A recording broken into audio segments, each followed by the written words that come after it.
Good evening, everyone. Hope you're all having a great night. Thank you so much for checking out the Mario Kart 8 stream. Hopefully we have a lot of fun here. Just kidding, this isn't the Mario Kart 8 stream at all. We're actually playing Dog. I know that's what everyone really wants. But yeah, hope you're all having a great time. Let me just catch up on some of the comments here, and we'll be getting started in just a second. Yeah, good to see you, Big Phil. David Ray, so unfortunately, in order to play online Nintendo Switch games now, you do have to have that Nintendo Switch Online service. There is a free trial, though, so if you haven't used that up already, it's definitely an option if you'd like to join in tonight. But yeah, unfortunately, otherwise, Nintendo was always cool because they were like the one company who still didn't charge for online, but that is no longer the case, unfortunately.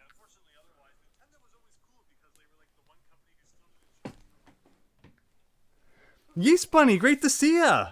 Thanks for joining the stream. Yeah, thanks for helping explain what's going on with the Switch Online stuff there. For those who haven't played an online Nintendo game since like the Wii or DS days, it is kind of like a whole whiplash situation there for sure.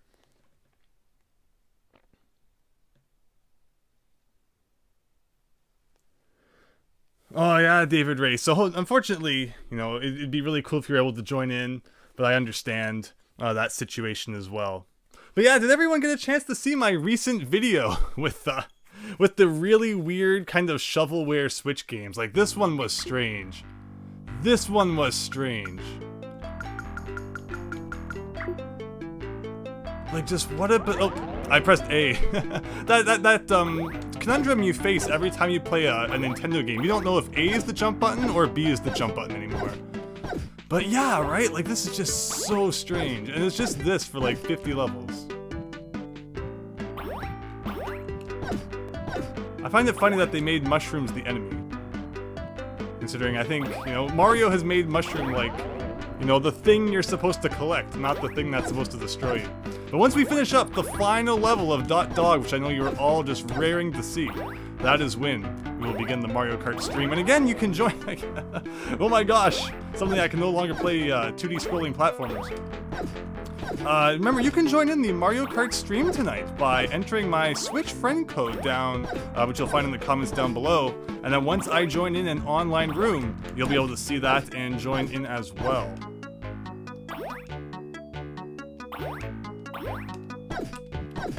There you go. That was Dog, everybody. No congratulations, no credits.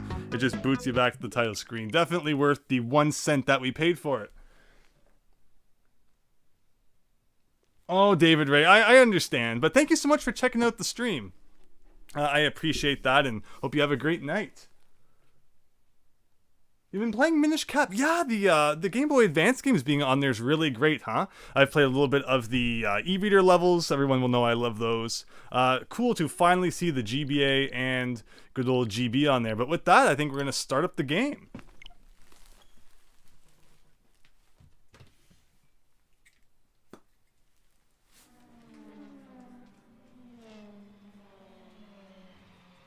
Mario Kart 8!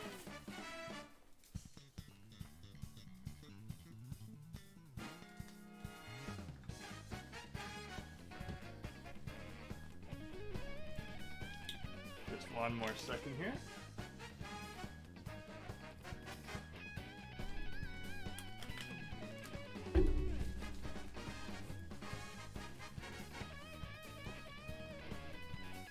Okay, excellent.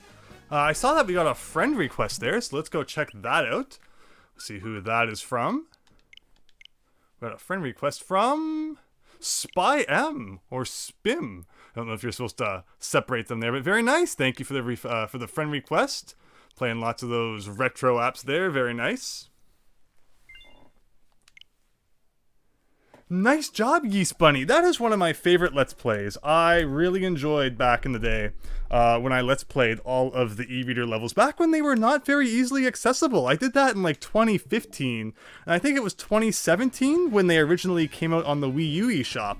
And that was one of those things I figured would disappear once Nintendo got rid of the Wii U eShop, but you know, thankfully it's good to see that they're on the Switch now as well. And it's loading something, I'm not sure what, but alright. So I haven't played Mario Kart 8 since the last time that we streamed it. So this will be fun to get back into again. And I know we have wave 4 of the expansion courses coming out soon as well. So we'll definitely be doing another stream once that releases. But you know what? I figured we would just catch up with some Mario Kart. It's a game most people own. I think it's like the best-selling Switch game. So there's a good chance that if you own a Switch, you own Mario Kart 8 Deluxe. So yeah, it's just a fun thing to get into. So I'm just going to do a general room, but you can go to this friends option here. And if you find my name, you'll be able to join into the same room that I'm in. And the reason I do that instead of creating like a specific room just for people watching the stream is because you get a lot more people in the races that way, and just it seems like there's more variety and such as well in the different kinds of stuff that you do. So alright, looks like I was using Waluigi last time. Seems like Waluigi's like the go-to guy in Mario Kart now. It was recommended to me by a friend that I check him out because he's supposed to be pretty good, and then now he's just like the guy everyone uses. And unfortunately, it seems like sometimes when you do get the choice for the course though, there's not really any like the super new ones. So let's try random. Let's try and get some of those brand new courses here. Oh, that's you, Loose P. Well, very well. Thank you so much for joining and welcome to the stream. Hope we have fun here and that you have a great night.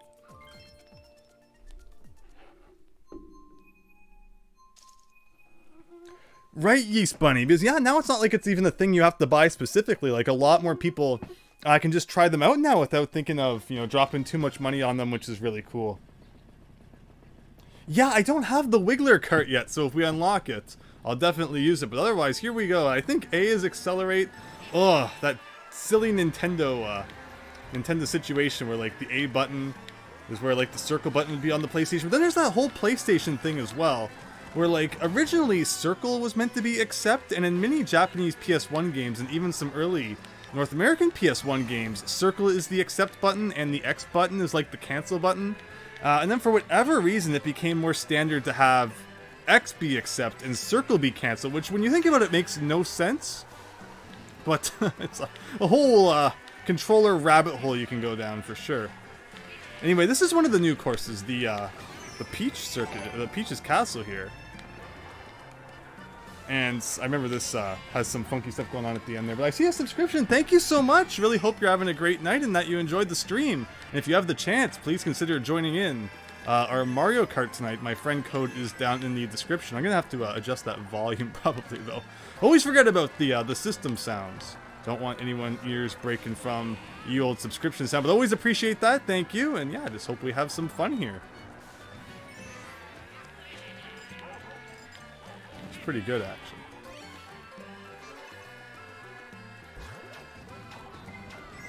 Okay, so I don't think this guy can hit behind you. Oh, it disappeared anyway.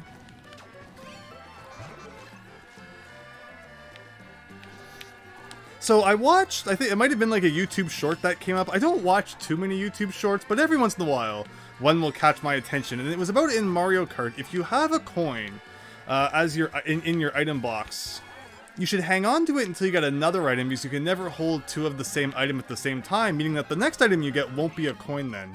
Oh, I forgot about the whole... I mean, I was mentioning how there is going to be that direction reversal, and then I was just completely unprepared for it. It's really weird how they do it. And if you don't know what's going to happen, it's easy to accidentally turn the wrong direction. It's cool though, I like that they did this. It's always neat to see the way that they add new updates to the retro courses in Mario Kart 8. Yeah, I was doing not too bad. And then you get hit by a red shell or two, and you just fall off the face of the map. Oh, and that guy swiped my my double item there too, which would have been really nice considering the place I'm in right now. Not sure how I didn't get hit by that. Any items anywhere? Got coins in the air. Ooh, okay.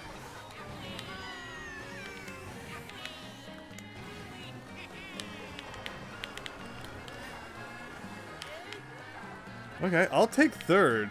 After everything that happened, I'll take third. There we go. Big Phil, you got advanced 4 on the GBA back in the day. And the whole concept of the e-reader was mystifying to you. Oh my goodness. So I was reading about it in Nintendo Power at the time.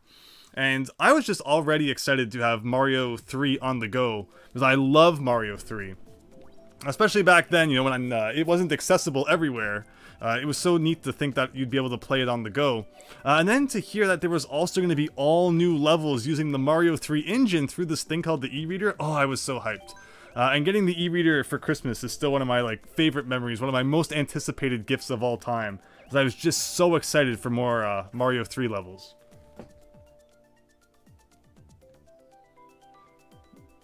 Oh, you would just go to like the e-reader map? Yeah, right. Oh, then that was totally me before I got the e-reader for Christmas. It was like, I got Mario Advance 4 on launch. But the e-reader was a bit more expensive, so I waited till Christmas to get that. And yeah, just like dreaming of what these new levels would be like. And then unfortunately, not even getting half of them in North America. All of my dreams were crushed. And for the longest time, I tried to find workarounds. There was someone who claimed that you could like print the dot codes out and then you could just swipe them on like, you know, through your e-reader, print them on a piece of paper. And I could never get that to work. Probably because they were region locked or something like that, but I don't know. But regardless, it wasn't until finally years later when I used the emulator to do it. And now you don't even have to use the emulator anymore, which is really good. But all right, another new level, the Paris one.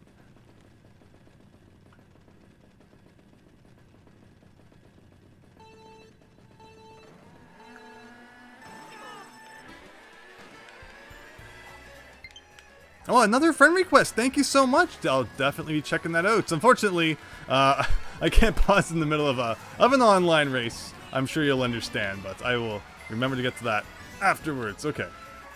So the thing about these new courses is, and especially the Mario Kart Tour ones, is that I know nothing about them. So it will just kind of be what it is. But all of the tour courses that take place in cities kind of feel the same. You know, there's like you drive down the road. Depending on which lap it is, you kind of take some different turns. It's just about, you know, knowing which turn it is you're supposed to make coming up. But I think we're good. Oh, like see, like right here, we're making a left turn and not going straight.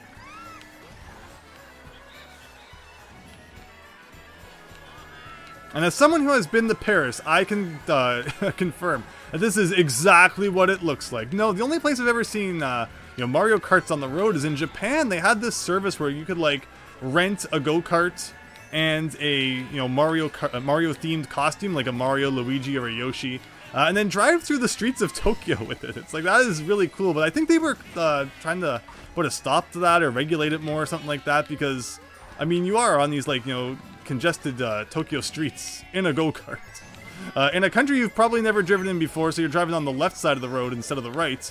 Unless, you know, you do come from a country where that's a native thing. So I can understand why that would kind of be a safety concern, but, seeing it when I was there, never trying it, but, just seeing it was still cool.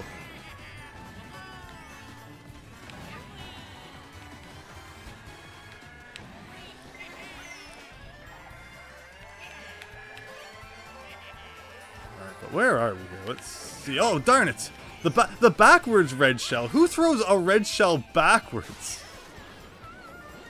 Oh yeah, that's a new change that came with this update, is that when you're gliding and you get hit by lightning, you don't drop, which is interesting. Like, why would they suddenly change that?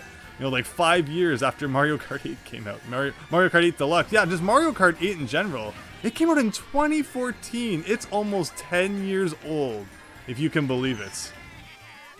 This was just not my race. Everything was hitting me.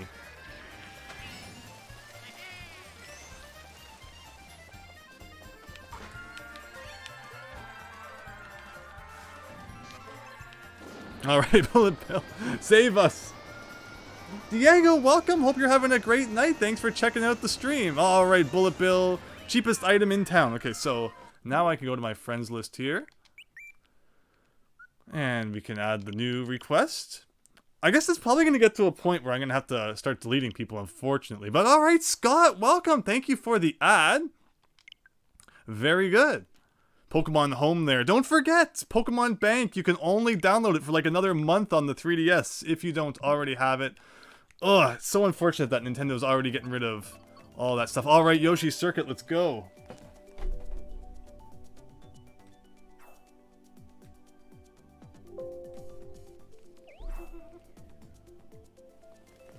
A yeast bunny. You need a specific kind of paper. Yeah, obviously whatever I was doing, it was not right, unfortunately, back in the day.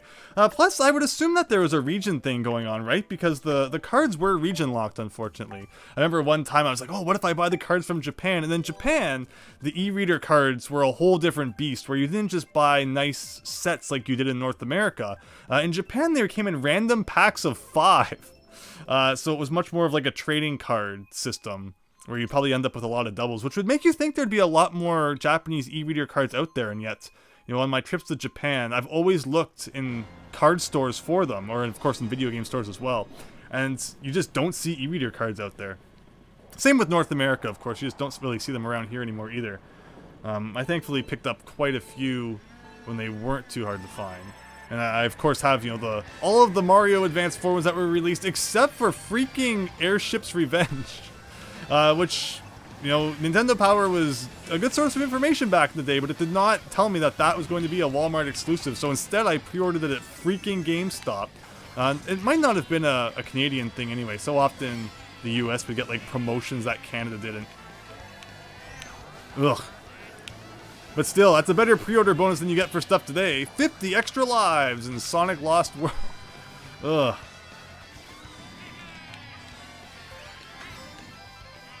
And I've mentioned this in other videos too. Obviously Nintendo, you know, does not feel interested in making a new F-Zero game. So instead they just kind of started turning Mario Kart into F-Zero. Put the F-Zero assets into Mario Kart. And I mean, I kind of get it. Especially with the, you know, the way that Mario Kart 8 works. It kind of fits, but it's still not quite the same.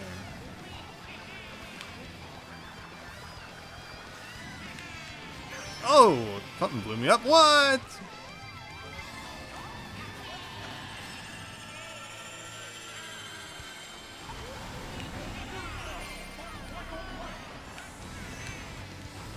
But again, thanks everyone for checking out the streams, and I hope you're all having a great Friday. Now you all have great weekends coming up. Should be fun.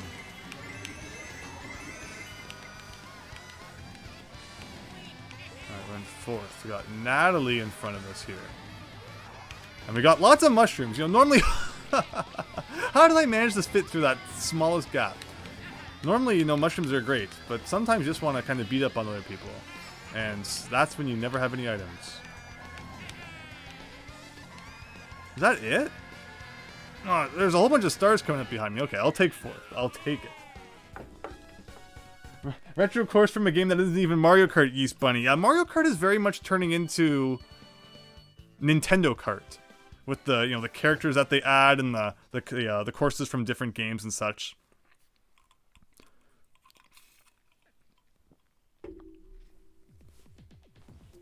Which I think there are just so many locations that they could still take from in the Mario universe.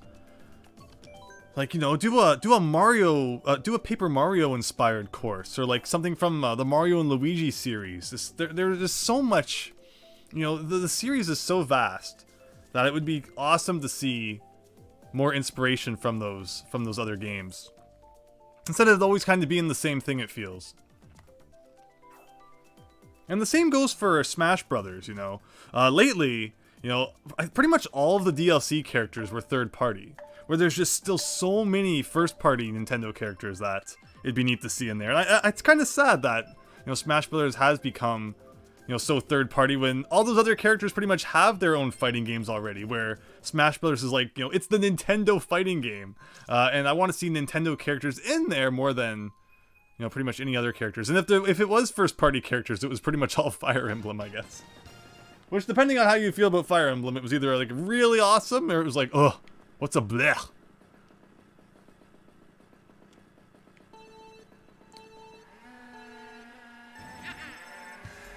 Okie dokie. Mario Kart 64, my first ever Mario Kart game. I did not grow up with Super Mario Kart. It was something I got later and then checked out. And I enjoyed it for sure. I did not like how it was always only half screen, and then like the map took up the other half. So if I'm going to play a racing game on Super Nintendo, it's probably going to be F-Zero.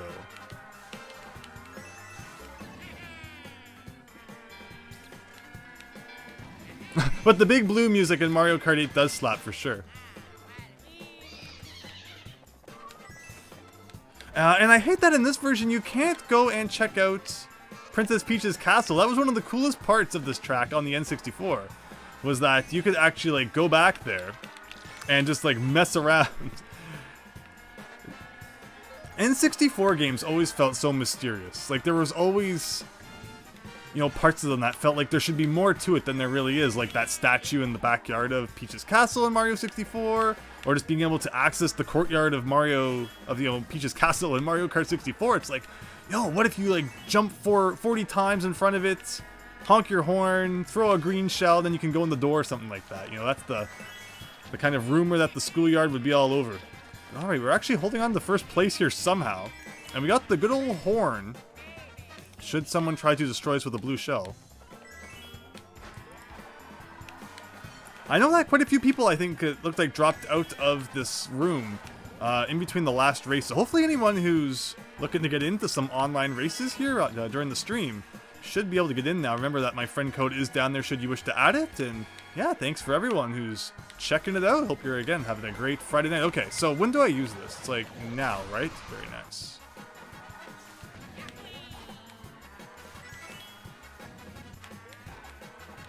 This race has been a little too quiet. I don't like it. It's just like, something's gotta happen. Oh, I was hoping I was turning that just a little wider. Okay.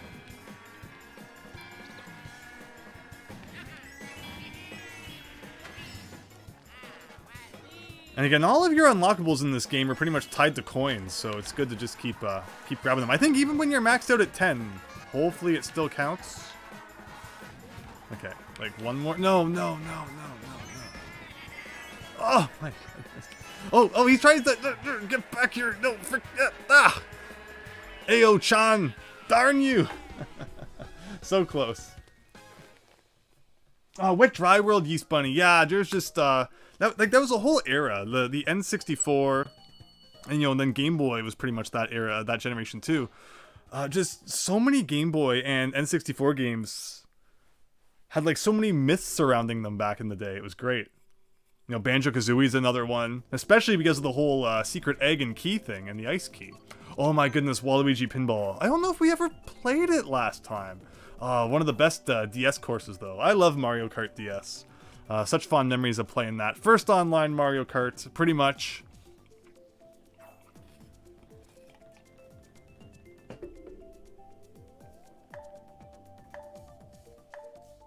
Super Circuit's like Super Mario Kart, but slightly better, yes.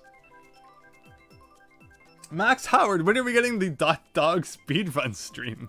Yeah, it's literally like a 15-minute game. Yeah, should we start the whole .dog speedrunning community? That'd be kind of funny.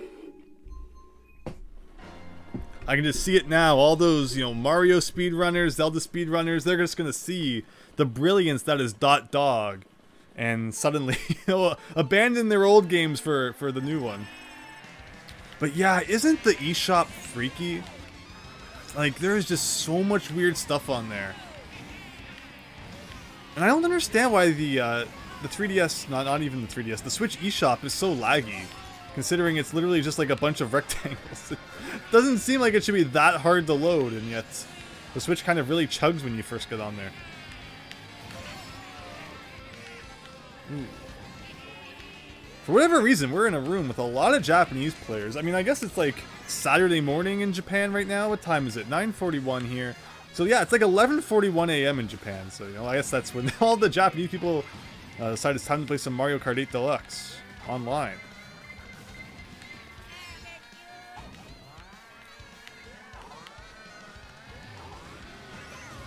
Ooh, just dodged that.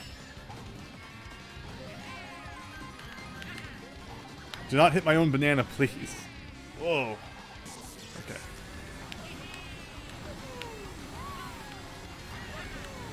An item that's a little bit better than a red shell would be very nice. But yeah, there's definitely quite a few F-Zero courses now. Okay, I better use this before I get hit by lightning or something.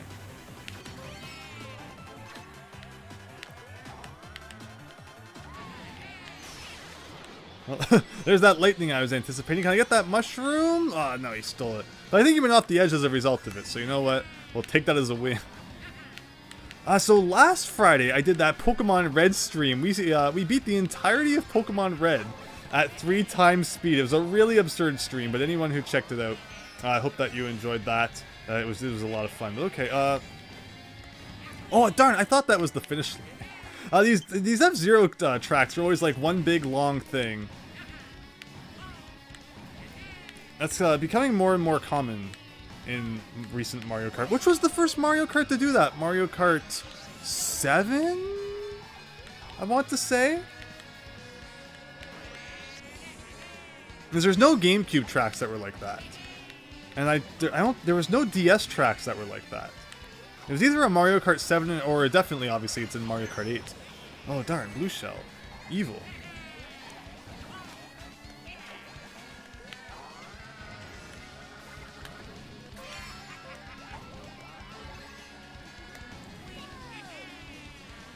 Everyone has mushrooms for this final bit here.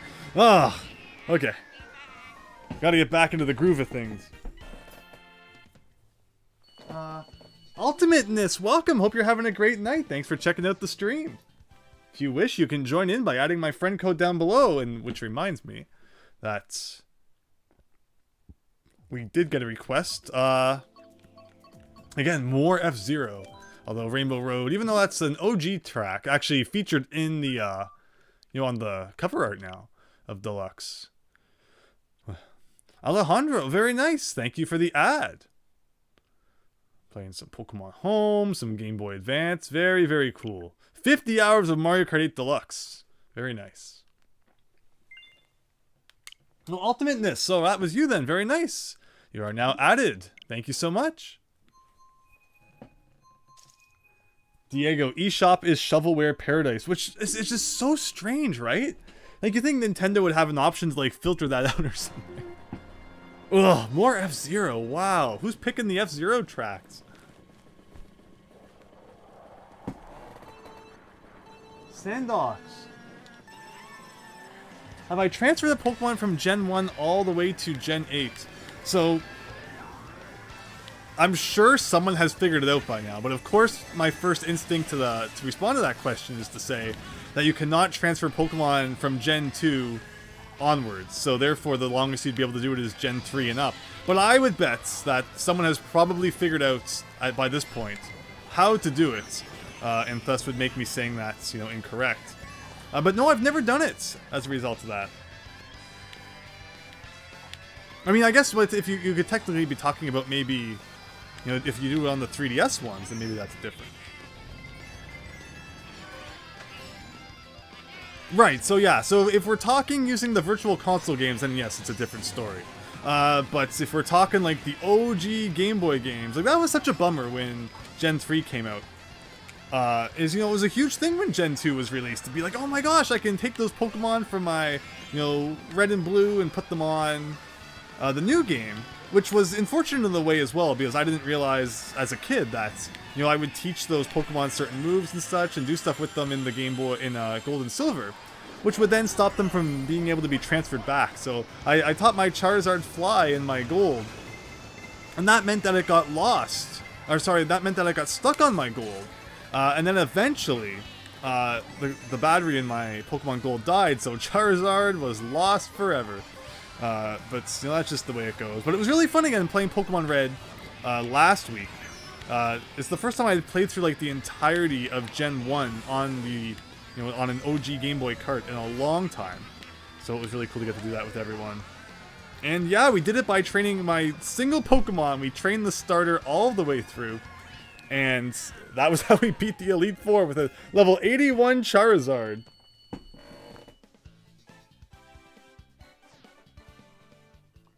That's cool. That's a cool idea, Max Howard, actually. Take the save. Yeah, there's lots of cool stuff you can do, like save file transferring now. Very, very smart. But yeah, it might be something to try out someday. But alright, Snowland. Sure.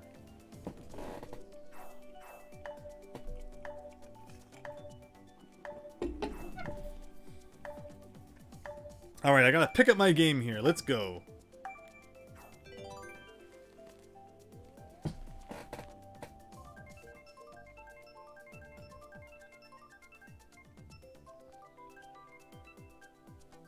ultimateness. Yeah, like, I mean, back in the day, a lot of people used to be like, oh yeah, I did it. And you'd be like, what? No way.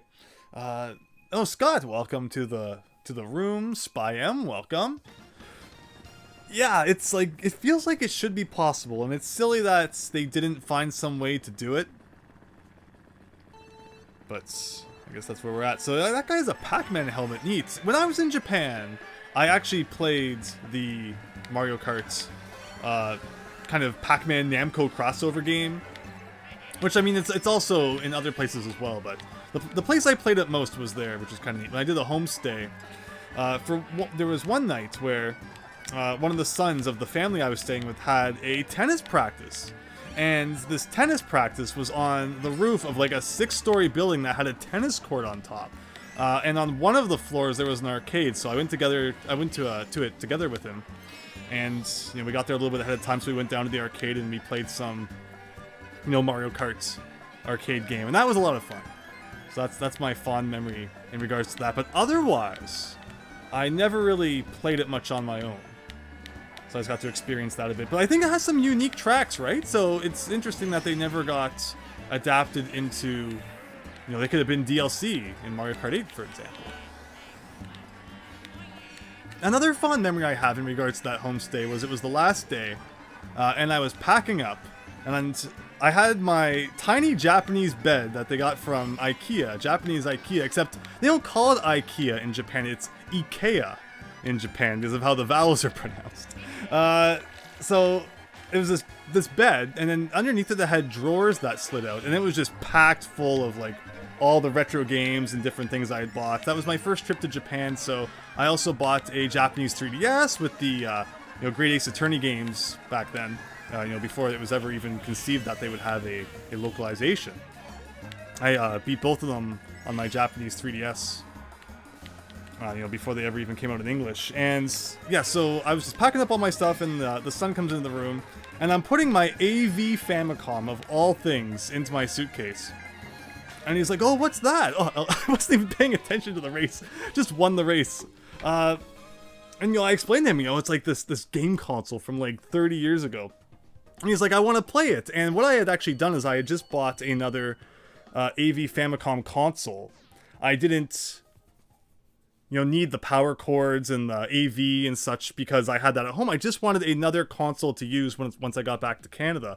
But he wanted to try it out, so I'm like, okay, you know, maybe I can arrange something here. I still have a couple days left in Japan, so what I did was, the next day I went out down to good old Akihabara, and I bought a power cord, bought an AV cord, bought some controllers, and just bought some games that, you know, I thought maybe he'd be interested in. Because, you know, I had a lot of the Famicom games I had bought, you know, they weren't like the iconic ones, really. I wanted him to experience some true, you know, classic Famicom games. And one of the ones I bought was actually the very first Rockman. And I bought it for like 3,000 yen back then, which was like $30. I think the OG Rockman's worth a lot more than that now.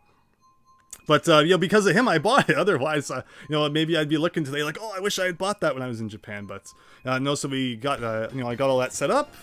And then that night, we played a whole bunch of Famicom stuff. And it was really cool getting to see, you know, him experience those older games. And he enjoyed them. It wasn't like, oh, these games are old and they suck. No, he had a lot of fun. So, it was a really nice experience. And then just, you know, overall, that whole trip was really great. My first trip to Japan. Good times to be had. And, you know, if any of you ever have the chance, I definitely recommend checking out Japan. You know, no reason not to. It's a lot of fun.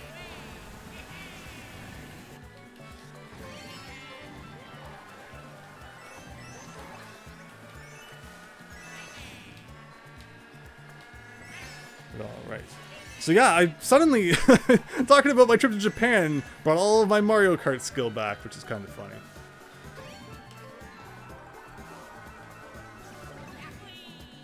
Yeah, with things all opening up again, hope to get over there again soon. What I'd really love to do is complete my NES challenge, beat every single NES game, and then go over to Japan and have like an NES adventure. Just like, you know, check out all the Famicom stuff. And once I've, you know, I've done beating all the NES games that I own, I'd love to, you know, move on to like Famicom exclusives and such as well. So that'd be a really cool point to go to Japan, pick up a whole bunch of those. Play a whole bunch of stuff while I'm over there. Show the Japanese people who's the boss at 8-bit Nintendo games. Let's go up to like every person I see. It's like, I challenge you to NES battle. It could be like Pokemon. If your eyes meet, suddenly you have no choice but to fight me in NES.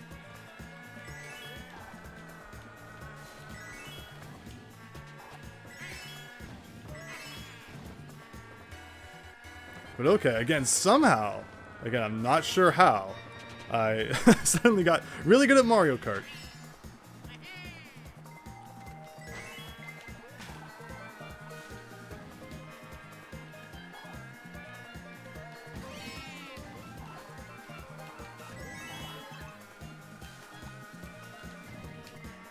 Okay, well, I don't have an item. Oh, I do have an item to help with that. Shoot. Okay, somehow. It always feels good when you get hit by an item and you don't lose your position, but it looks like we are in the danger zone now. Should we take another hit? Ooh, if I could just, like, hit you. Oh, no! Oh.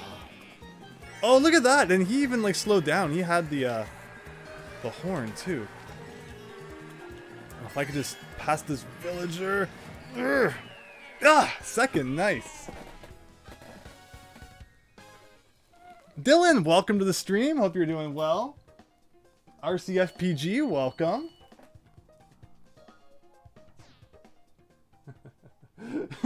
You can't exactly, right? Are the Pokemon Stadium games unplayable without the Game Boy games? So it's not that they're unplayable, but having the ability to transfer Pokemon from the Game Boy games in the Pokemon Stadium is really important because you can really, you know, customize your team that way. The rental Pokemon aren't great. People have said in response to my video about, you know, it being pretty much unbeatable without the rental, without your real Pokemon. They've said no. You know, the rental Pokemon aren't that bad. And they have, you know, beaten everything with them, but it's definitely easier with the Pokemon on your Game Boy. And just overall, a lot of the features center around being able to transfer those Pokemon from the Game Boy. So that's why I think it's so likely that, you know, we will see the Game Boy Pokemon games on the Switch at some point, and that there will be that transferability. Yeah, the countryside of Japan. Japan has some beautiful nature. Like, I went to Mount Fuji, which I mean is like the most cliche, you know, nature-esque spot you can go to in Japan, but it was really nice. I went halfway up that. Would love to climb to the top and then back down again someday. Just so many nice places. Itsukushima, saw the floating shrine gate there. Yeah, so, you know, that's a really cool part about Japan is it has, you know, the futuristic, like, you know, cityscapes to it, and then also, once you get out of those, some of the most beautiful nature you'll find anywhere, so that's why it's a country I've always admired and loved, and it's not just like, whoa, I love video games, therefore we're gonna spend all day, every day in the anime store.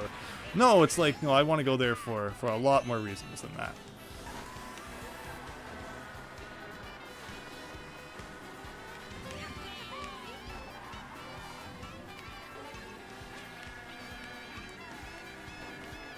Alright, so yeah, looks like we got another cityscape here. This looks like good old New York. I think this is probably my first time playing this map, too. No, this is not New York. This is, I saw the thing up there. It's Australia. I might have played this one once before then. Well, if I have, I don't remember it.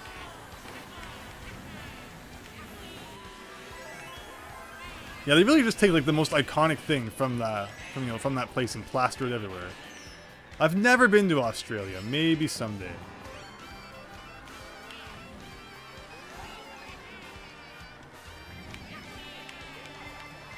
Oh, thank goodness. And that's the thing about a track like this, is that it's hard to know exactly like where the shortcuts are. I'm always afraid that going into certain areas it'll be like, no, that's out of bounds. Because it seems like these city levels can just arbitrarily put up invisible walls wherever they want. That's funny, yeah, this bridge reminded me a lot of New York, but I guess Australia has a bridge that looks like this too. I've been to New York on 2 occasions. It was like 2010 and then 2017 it might have been. Oh yeah, see, like another one of those invisible walls. So it's been a while.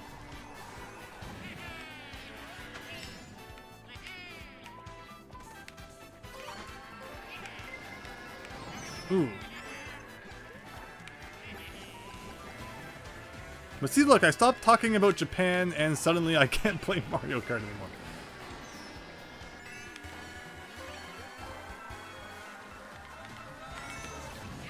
Okay, better use the star before I lose it. Use it or lose it, definitely a Mario Kart you know, idiom to live by. I doubt the real Sydney Bridge has you know, big ramps in the middle of it though. I love that they still put the Mario Kart TV trucks off to the side though. That was a huge fan. Oh, sorry, that was a huge feature when Mario Kart 8 came out. Was, you know, oh my gosh, you know, you can upload clips of yourself to YouTube and all that. And then of course, you know, the Rainbow Road in Mario Kart 8 is like the satellite, the Mario Kart TV satellite, which I think is super neat. And yet it's just like that feature is never discussed again. Okay, that was not a good race. Make it up for it next time. Yeast Bunny, they can make it upside down because it's Australia? That's hilarious. That's actually really funny.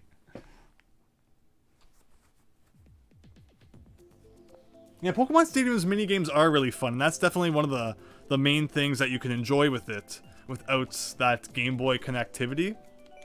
And it's definitely something we'll be doing streams on once it's released, don't you worry. We'll be playing lots of Pokemon Stadium minigames.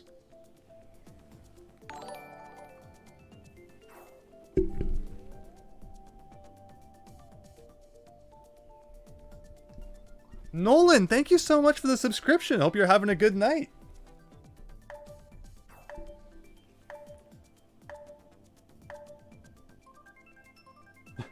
You hope they rebalance the characters, Diego? Like, when did Waluigi become the go-to guy? I don't remember that being the case years ago. Was that like a recent thing that they changed? It's weird.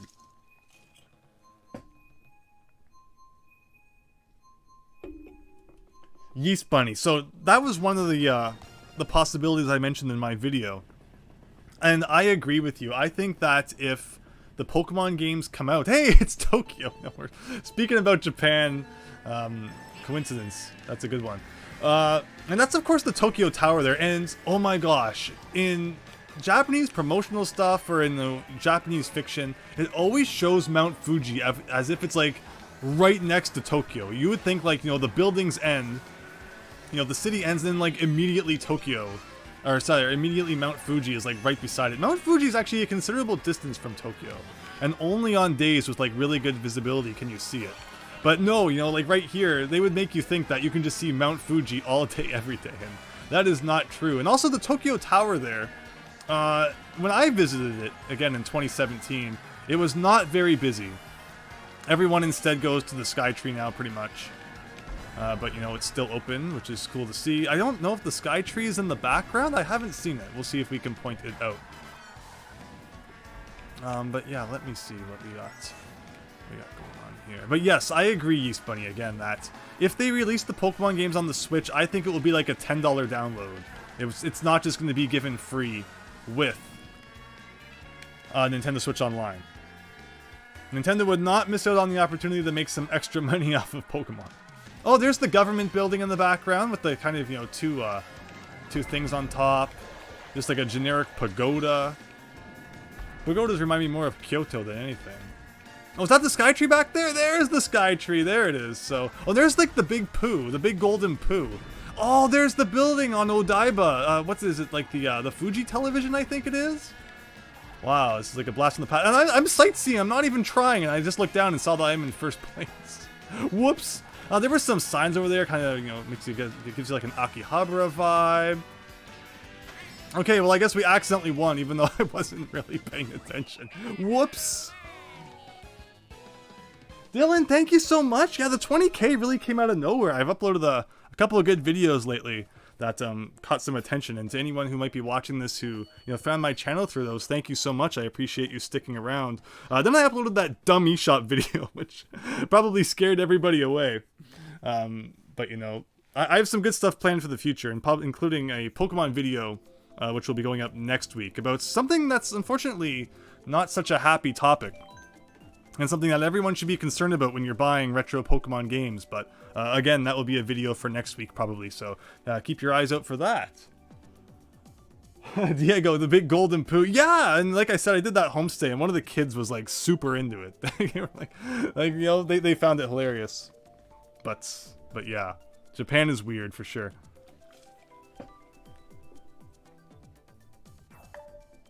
You hope that people who pay for Pokemon Home get the Pokemon games for free at least. Again, you know, just... You would hope so. Like, I can't believe... Back when the Wii came out, I thought the Virtual Console was the coolest thing. Like, any games that you bought for that would hopefully be transferred from Nintendo console to Nintendo console forever. None of this rebuying it every single time a new console comes out. And yet, as we've seen, that wasn't the case. You have to rebuy everything on the Wii U, rebuy everything on the 3DS. And then none of that's, you know, transferable over to the Switch. It's all, you know, yeah, now there's this new service. And that really made me not want to buy, you know, Virtual Console stuff once the Wii U came out or once the 3DS came out. So it's like, you know, if I'm just gonna have to rebuy these things every single time a new console comes out, it's not like you're really building up a collection. It's more just like, you know, it wasn't a great system. So it will be interesting to see how the Nintendo Switch Online stuff works. If, like, every time a new Nintendo console comes out, it's just like, boom, you have access to the library that was released before, or if they start all over again, which I think would be super annoying, but, you know, doing, that hasn't stopped Nintendo before. They don't really seem to care all that much just how things, how convenient things are for, you know, the player, but, oh well, I guess.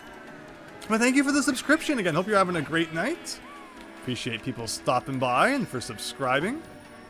Hope you're all having a nice Friday. And if you're checking out the stream and if you want to join in, remember my friend code is down in the chat, or rather in the description. Feel free to join. And again, I'm not even paying attention to the faces. We got second place going on here. Wow. I seem to play the best when I'm not even looking at what I'm doing. You know, let that muscle memory take over. Sometimes that's the best, really. You know, if you hyper-focus on something, you're almost more prone to make mistakes. But just let that muscle memory do its thing, and you'll be surprised what you can do sometimes.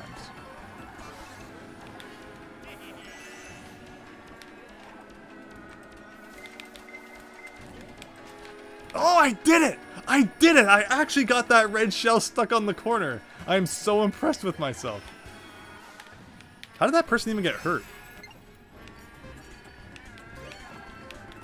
So this was a great course for Mario Kart DS. I really like the TikTok clock, and see, that's what I'm talking about. I love when Mario Kart courses reference things from Mario games. Like, this is just an, you know, arbitrary course from Mario 64 that they decided to turn into a Mario Kart track, and that's great. Think of all the places in, you know, other Mario games that they could just pick out and make a really cool track out of. I would love to see more of that instead of just more, you know, dumping courses from, like, Legend of Zelda, Animal Crossing stuff. Okay, let's do this. Obviously that was gonna happen. Can I throw this at you? Oh, so close. Oh, almost. Second though. I'll take second, I guess. Big Phil, that dodge. Yes, thank you. Adam, you're not going anywhere. Let's see here. But isn't did we get any friend requests? That dot might just be like people who I've added recently, yes. Whoops. Okay. I was like, why is it black? But okay, New York, so there's the New York course. Surprisingly, I could probably point out more Japanese landmarks than New York ones. But of course, there's like Times Square, Statue of Liberty.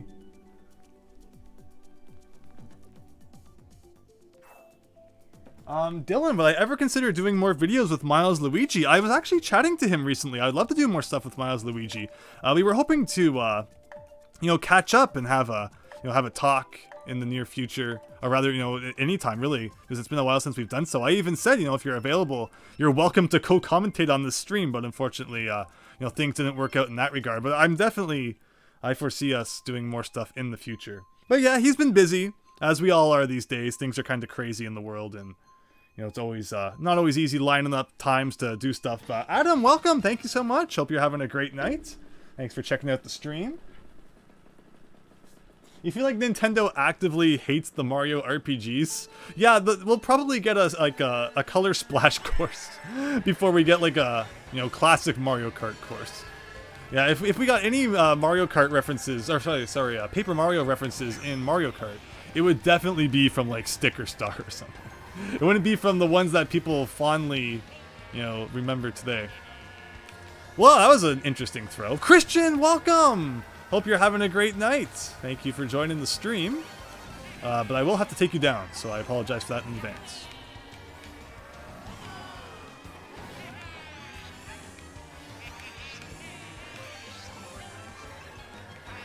Oh, that was an awkward, kind of getting jammed underneath the overpass there, underpass.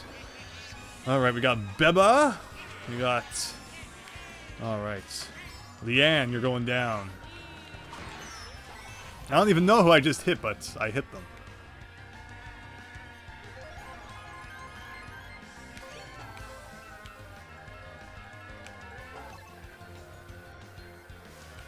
So what is this course a reference to? I forget what it was called. Like, is this a reference? Is this supposed to be just like an original Mario course? It's like Mario randomly visits the Arctic, I guess. That boomerang hit a lot of people, and then I took a hit, so I gained pretty much nothing from it.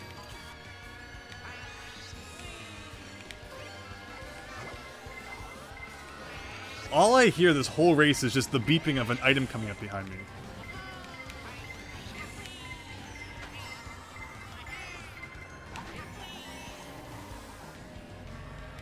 Alright, we got one lap to catch up. Look at that, Spy M! You know, you're actually faster than me with Luigi and another kart. So obviously Waluigi's not the best. If I'm being, you know, outraced by OG Luigi. So as a kid, I did not get the Waluigi reference. People would try to tell me, you know, you know, evil, like Wario in Japanese. It's actually super clever. Like, the name Waluigi could not be any more clever. With Warui meaning evil or bad in Japanese, so you put Waluigi, and it's like evil Luigi. It's like, oh, it's so genius. But the fact that, you know, they actually win with that name, despite the fact that it would make pretty much no sense anywhere else in the world, is very impressive to me. And I somehow came in first. I don't even know how. But good race, everybody. Adam, take care. Have a nice night.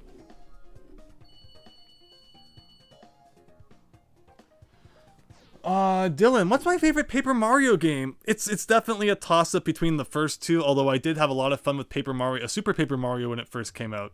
I found it to be a little bit repetitive as the game went on. I feel like they had a really good concept going. I really liked, you know, what they were doing, but a lot of the levels just kind of feel like doing the same thing later on, unfortunately. But still, I played the whole thing through when I got it, when it first came out, and had a lot of fun. And it had great music and such, and of course the story was great. You know, people complained, oh, it was too much, but now we get like no story. So it's funny how they did the whole, you know, extreme ends thing there.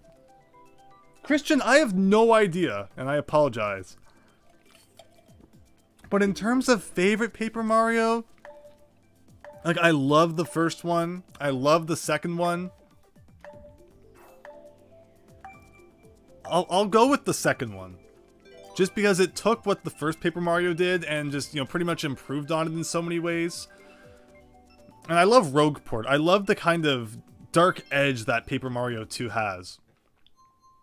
Where the first Paper Mario is very much just like a, you know, Bowser kidnaps Peach story, but still does so much with it. But I still really like, I like Paper Mario 2. So I guess I'll go with Paper Mario 2, but it's almost a tie between Paper Mario 1 and 2 for me. You thought it was a lazy name, Super Paper Mario? I mean, yeah, that is not, I can't deny that. And there goes me. You know, see, I like the challenge. That was on purpose so I could get to the back of the pack here, and we're gonna get like a Bullet Bill now and destroy everyone. I doubt you can get Bullet Bill until probably like the second or third lap. But wow, Sunshine Airport. Even with all the DLC that's out now, this is still like one of the most common tracks to play online, it seems.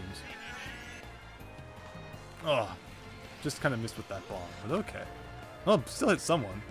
Waluigi takes out Waluigi. Trying to look over at the chat, I almost missed the ramp. Okay, no more chatting.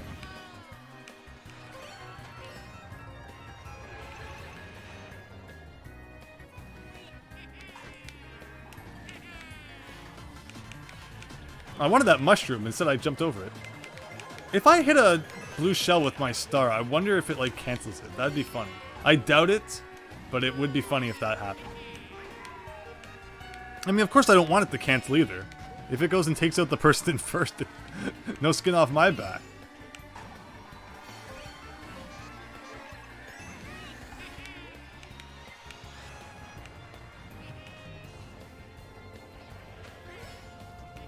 Someone just got hit with a red shell and fell. That's a hard hit to take. But okay, I'm in second somehow.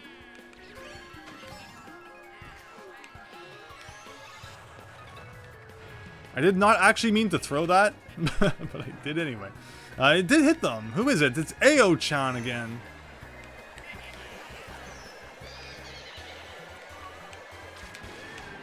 Alright.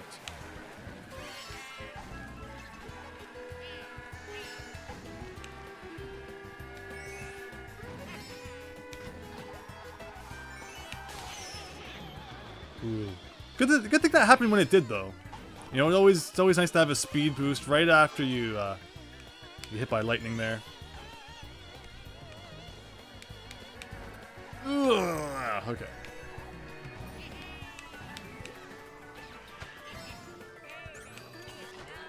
So here I usually do like it's got like a purple boost, right? Oh, I meant to get the double one.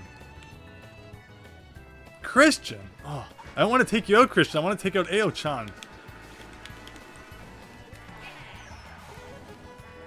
I don't know where you went, Christian, but it wasn't me who took you out. I don't think it was my red shell anyway. Good game, everyone. Good game. Yeah, Super Paper Mario is a great game. David Ray. Yeah, wouldn't that be fun? Streaming the Paper Mario games. I will admit, David Ray, and this is not meant to be like creepy at all. Sometimes I haven't watched Chugga Conroy's entire Paper Mario LP. I'll check in on episodes every now and then, but I very frequently see you in the comments of it, and I'm like, oh, it's David Ray. So yeah, cool to see you around. I wonder if it's in like the algorithm or something that, you know, people who comment on my videos, I'm more likely to see their comments on other people's videos. There's probably some funky YouTube thing going on like that. Big Phil, TTYD is your favorites. Yeah, it's... You bounced back between that and RuneScape back in 2004. You were in Glitzville when you found your GameCube. Oh my goodness. Yeah, RuneScape. Oh. Yeah, balancing the... You know, the gaming back then with RuneScape was always interesting. I got into RuneScape... Again, my family got our first computer in 2003. And I don't think I started RuneScape until 2004, so coincidentally that would have been right around that time. But yeah, oh. Good memories there. Good memories for sure. And finally, some Waluigi pinball. Let's go.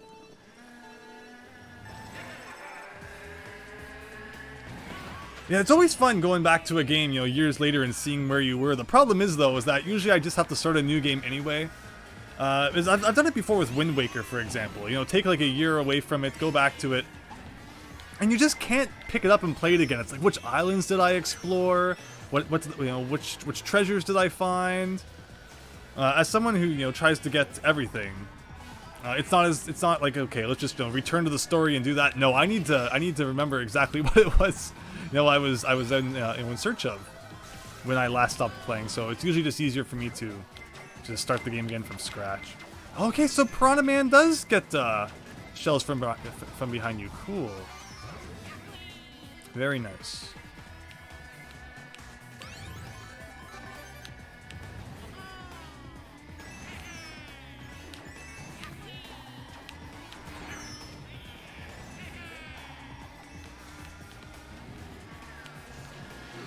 Ooh, just barely missed that.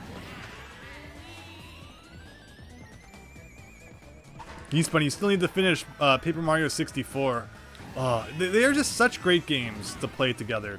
I can't believe the last time I beat them both was 2013. I actually just wanted to rebeat Thousand Year Door, because it had been longer since I had beaten Thousand Year Door.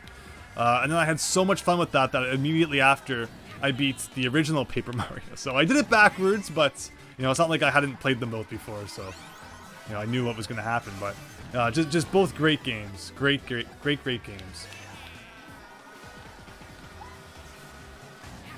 Ugh. Didn't take that corner the way I wanted to.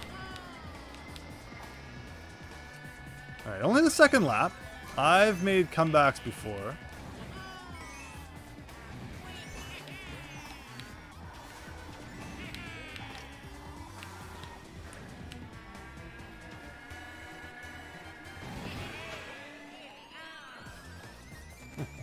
Tuxedo Birth, yeah, you should join in.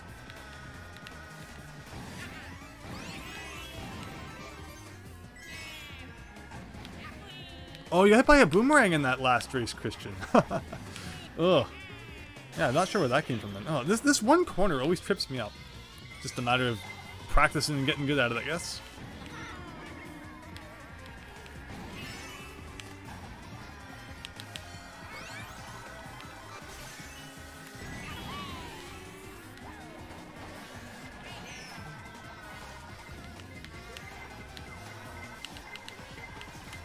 Alright, where's the first place person? I don't even know where they are. Ooh, oh, pinball from behind. How am I supposed to see that?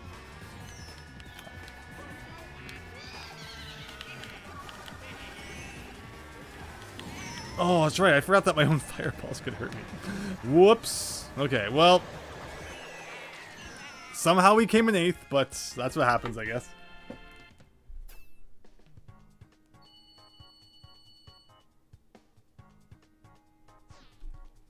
Yeah, so Luigi, it means like similar type, yes. You know, just that word. That's actually funny too. I never really thought much about that, but you're right.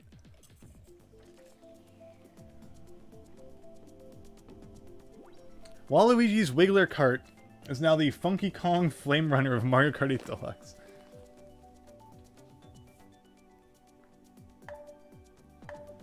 You subbed to Chugga Conroy and me at the same time. Well, I appreciate that.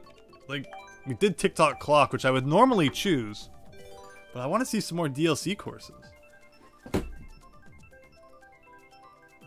The pinball, I'm gonna ruin this whole man's career. That's pretty much what happened. Do I know what Jackbox is? Jackbox is on Switch? Huh. That would actually be fun. I did not know it was on the Switch. I will look into that. I've played it, well, it was probably a few years back since I've played it, but it was always fun, so I'll consider that. Thank you. Thank you, Dylan, for the suggestion. Alright, so this is the course that was on the cover art of the original Mario Kart 8, and was replaced by Retro Rainbow Road, for whatever reason, for the Deluxe edition.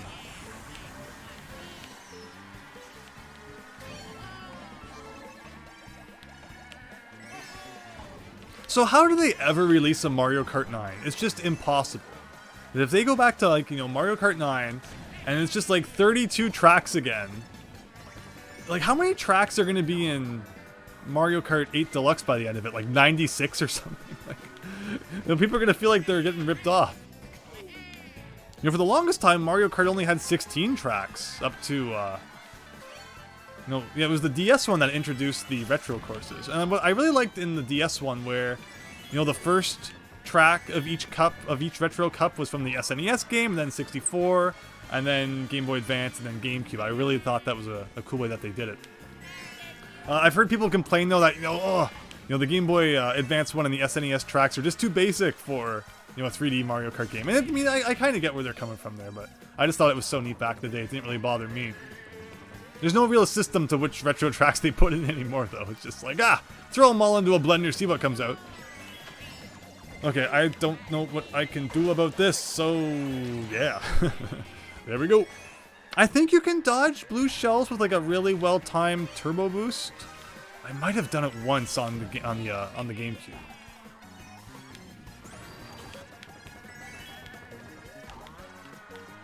So, I got Rosalina behind me. Christian, is that you? Are you going to destroy me? Darn it, Christian, I knew it. I knew it was you. I don't know how we got so far ahead there. Oh, Christian! How dare you, Christian? Christian, ban that guy from the chat.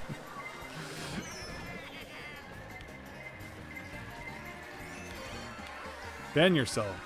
Okay, let's see here. Come on, Bullet Bill. Mushroom, I'll have to do.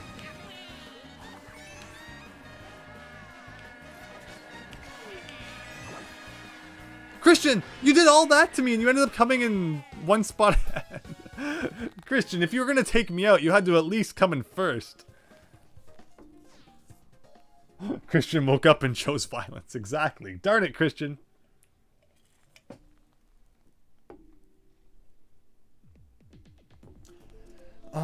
Do I know where the DK coin in Chain Link Chamber is? Dylan. Dylan. I have told the story many times about how Chain Link Chamber was one of the very last DK coins I ever found. It was ridiculous. And I will never forget finding it. It's like a memory that's been imprinted into my mind. Near the end of the level, if you have found both of the bonus coins, you will note there's a part where cannonballs are being shot down at you, and there's actually a bonus room hidden behind the two cannons that are shooting those cannonballs. You can go through an invisible wall to get to that. While you're climbing up that chain, there is a single banana. Jump into the wall to the right of that banana, you'll phase through it, you'll find the letter N. So that tells you that the DK coin is between the letter O and the letter G. It's after the checkpoint though. So yeah, jump into that to the right. You'll go through a wall, you'll find the N, and you'll find the DK coin. Yeah, I'm very happy to be able to share that with you because that is something back in the day I had a lot of trouble finding. Diego, you're going to do some races. Excellent. Oh, Christian, you fell off. Oh, no. All right, but we got Waluigi Pinball coming back. Time for redemption. Again, thanks everyone, though, for joining tonight. Really appreciate having you all, whether you're in the chat, whether you're joining in. This is a lot of fun, and just hope you're all doing well.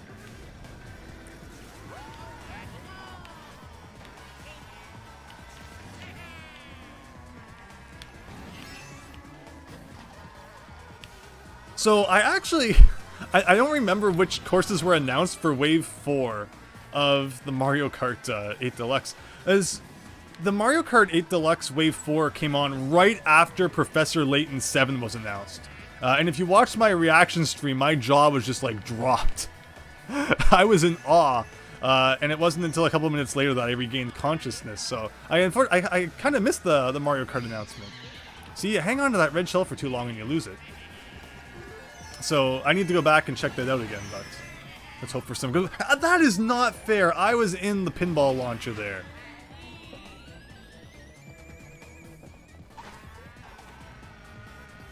But yeah, perhaps you're watching this. You're someone who found my channel because of that Professor Layton video that I did. I really went into a lot more detail than I was expecting to in regards to the whole Catriel thing. So it does look like the new Professor Layton game is going to take place between Unwound Future and the whole, Catriel time jump, which is fine. It's pretty cool. It is just really bizarre that they did all that Catriel stuff, though, just to dump it. Interesting. I mean, I guess it's better than, it taking something that people don't really like and just forcing it down everyone's throat constantly.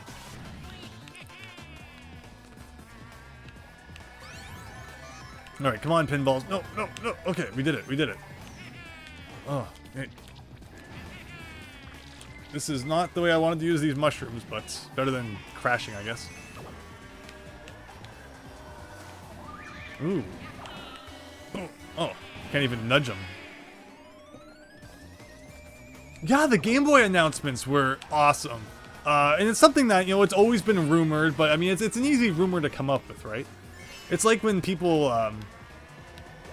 there was a rumor that Diamond and Pearl would get remakes someday. It's like, obviously they will. If Nintendo and Game Freak continue following the trends, they will obviously get remakes at some point. So yeah, it was obvious that at some point there would probably be a Game Boy app on the Switch. What really surprised me was the Game Boy Advance one coming out like the same day. I figured they would release the Game Boy original app, Game Boy/Game Boy Color, and then maybe like a year later we would get Advance. But the fact that they just dropped them both at the same time was very surprising. Oh, the pinball breaks the blocks too? That's mean. And also very bizarre choice of games. Oh, I didn't even see that banana blended in with the ground. That they did, like Mario Land 2 instead of Mario Land 1. Wario Land 3 instead of Wario Land 1 or 2. Like, it's just so strange. Mario Advance 4 instead of the other ones, but then it was pointed out to me that, to be fair, you can play, Mario Advance 1, which is Mario 2. You can already do that in Mario All-Stars. You can already play Mario World on the SNES app, Yoshi's Island. So Mario Advance 4 is really on there for the Game Boy Advance levels.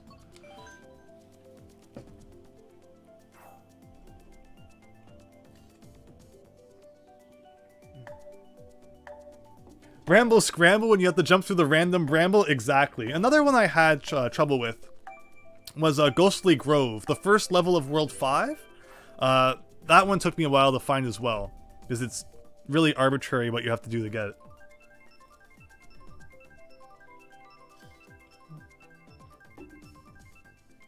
The GB was in development for like 6 years, right?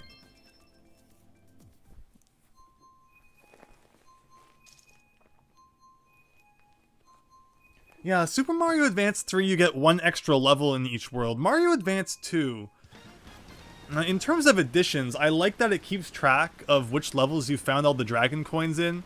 This gives you a little something extra to do, right? Where the original game doesn't really keep track of that. And I liked how they added the advance coins in Mario Advance 1. So I do like the additions that they added into each game. But of course, the screen crunch kind of negates a lot of that. It's like, yeah, it has these extra features, but do I really want to deal with the smaller screen and the washed out colors? Kind of like Mario Deluxe, right? Like, I love Mario Deluxe, but oh, I dread playing it. With that smaller screen. We got Matsu Pokemon is in front of us right now. Again, lots of Japanese racers in this room, which is interesting.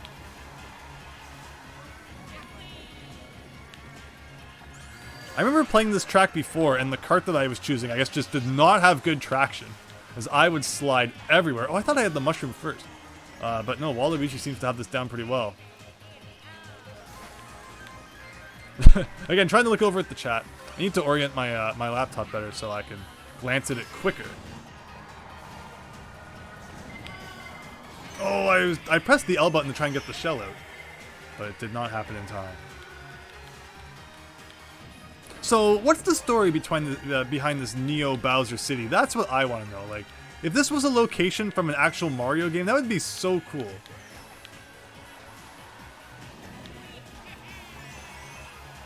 Bowser seems to be getting a lot more, Neo and technical lately, like how the last world of Mario 3D World is like a big techno carnival kind of thing.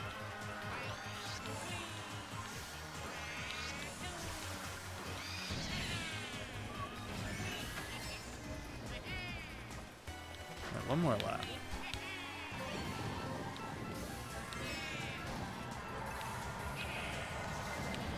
Oh, Blue Shell to the rescue. I tried to look over at the mini-map to see just how far behind I am. Again, take your eyes off the road for a second, and bad times await.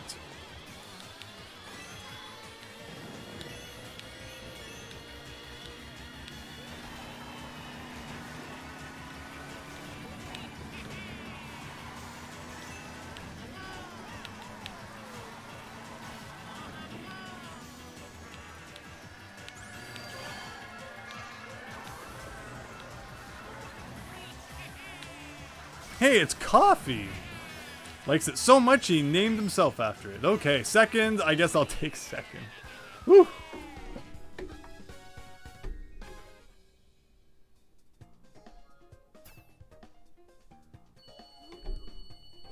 The original Super Mario World is much better to play. Yeah, again, it really is. It's just those, that level select list and then, like, keeping track of which coins you have is pretty cool.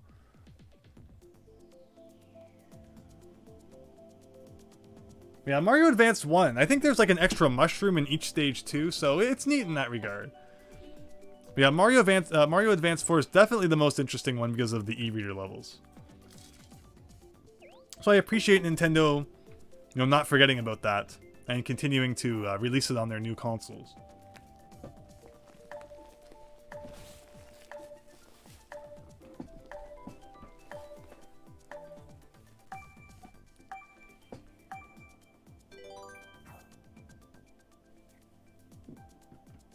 Diego, yeah, well done everyone. Good game. This is a lot of fun. Yeah, Advanced 3 having like those 6 extra levels is pretty neat.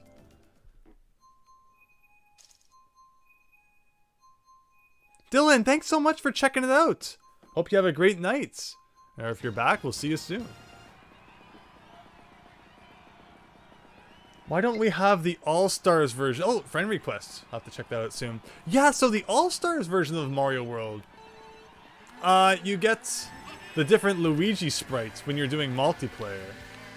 That's definitely kind of the main thing there. I mean, when I did that late night Super Mario World Let's Play with Miles Luigi back in like 2014, 2015 now. I cannot believe it's been that long.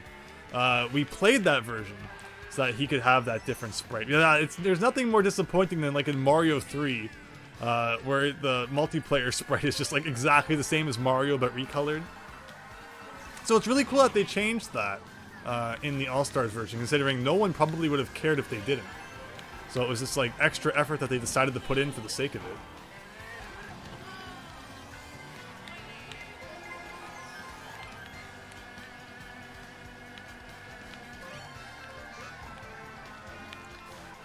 And yet in Super Mario Bros. 3, and in, like, you know, Mario 1, I actually don't... Do the character sprites look different in those games? I actually don't remember. For multiplayer. If I play multiplayer Mario 1 or 3, it's usually on the NES.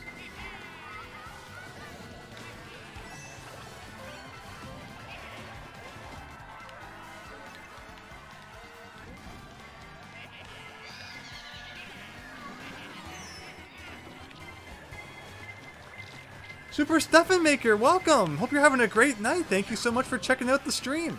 If you have Mario Kart 8 Deluxe, feel free to add my friend code down there and you can join on in.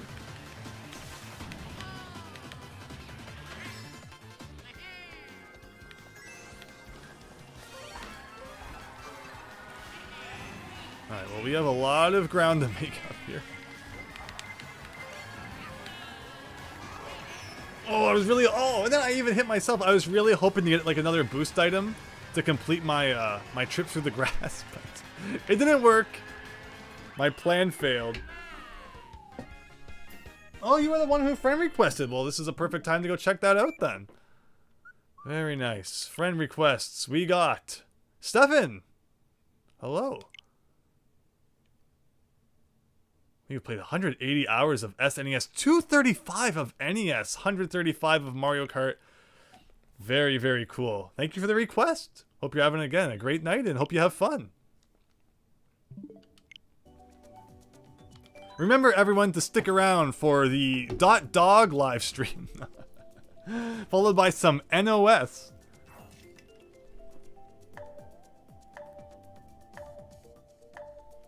Mario 3 was rather screen crunched. Yeah, well, it did have, you know, the bottom two layers of tiles taken up by the HUD, and they counteract that by just making the HUD like a little line across the top, which is interesting.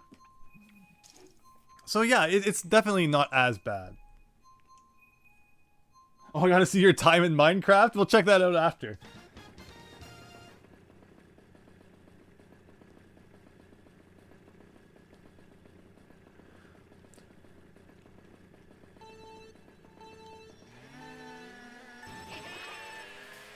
Oh, Tuxedo Worth. Oh, you were cooking something. Okay.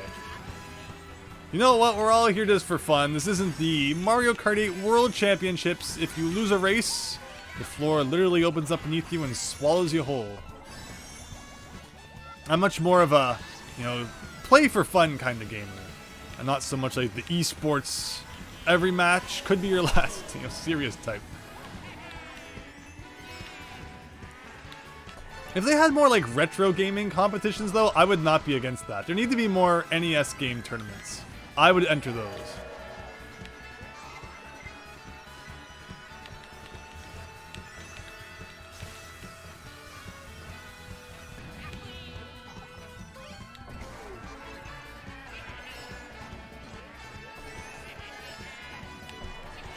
Oh, Miyato, welcome. There you go. Another friend request. Whoa.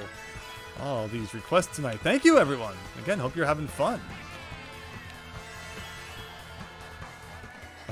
Nothing I can do about that. Oh, I should have held on to it until I got hit. Duh. Whoops.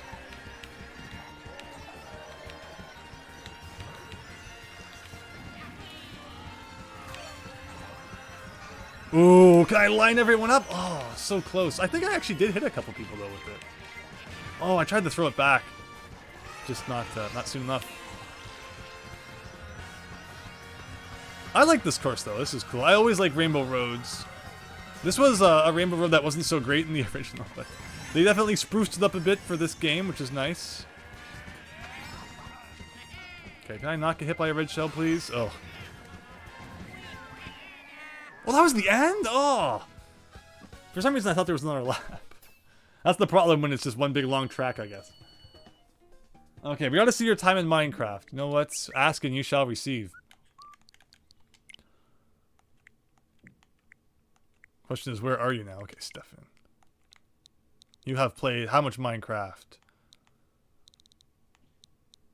I'm blind. I do not see Minecraft.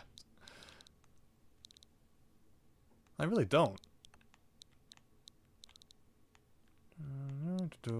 Tetris 99. Maybe it's not on your list here. It only shows so many. Or I'm just really not blind. I'm really blind today and don't see it, but I believe you. Oh, and I think we got another friend request. We did. Yeast Bunny, you friend requested me before it was cool. I appreciate everyone checking checking my stuff out and wanting to play along. And did I see you play Dot Dog? Oh darn, it disappeared from there. But you did too, Dylan. You actually played Dot Dog for 1 cent, I'm guessing. Very nice. So see, my video, as critical as it was, actually increased sales of Dot Dog. So that's something. Christian, you wish you had this much time to play video games. Oh, right? Oh, wow. Back to Neo Bowser City.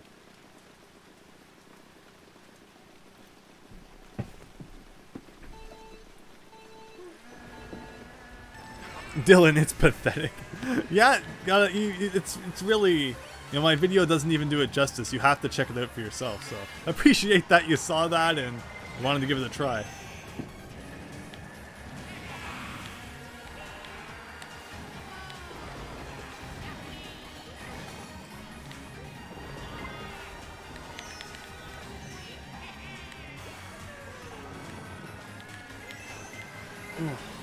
Well, this is hectic. We had icy rain last night. Woke up and all the trees were iced over with icicles falling from them. We had a really bad ice storm back in 2013, I think it was. Where power lines were taken down, trees fell over, just from the weight of all the ice on top of them. So thankfully it wasn't that bad, but it's been a pretty snowy, icy winter here.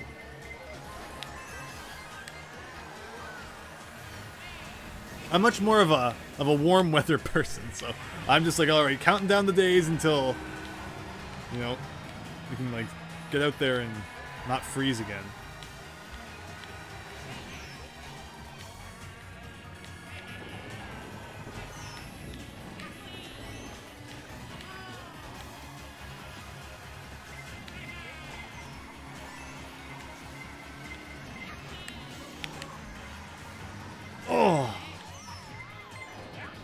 Oh no, I got hit by a bullet bill on the way down. Beautiful. Ooh. That might be my first blue shell of the night.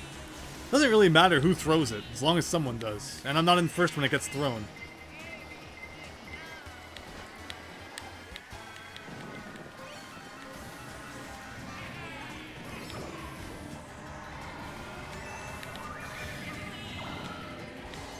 Ooh, I just dodged the lightning bolt.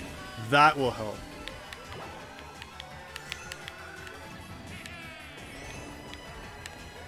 Christian's still tiny? Wow. Meowto. I'm just taking out everyone from my chat. I'm going to lose all my viewers.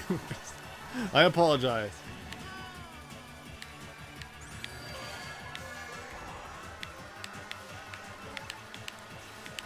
Oh, a green shell? I got hit by a green shell?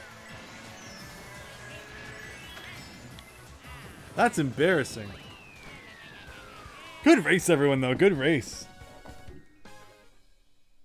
The Game Boy Player enhancements for SMA 4 are the SNES style color palettes and rumble support. Really? The color palette changes? The majority of Mario Advance 4 that I played was actually on the Game Boy Player. So I never noticed that, if that's true. That is cool, actually. Does that make sense? Because Mario Advance 4 did not look incredibly washed out like so many of the, you know, like the other Mario Advance games did. So if they did that, that's actually incredible. And that's the first I've ever really thought about it. But thanks for bringing that up. You also got Fishing Simulator for $3. Nice, Dylan. That Snipe Diego. Yeah, that was awful.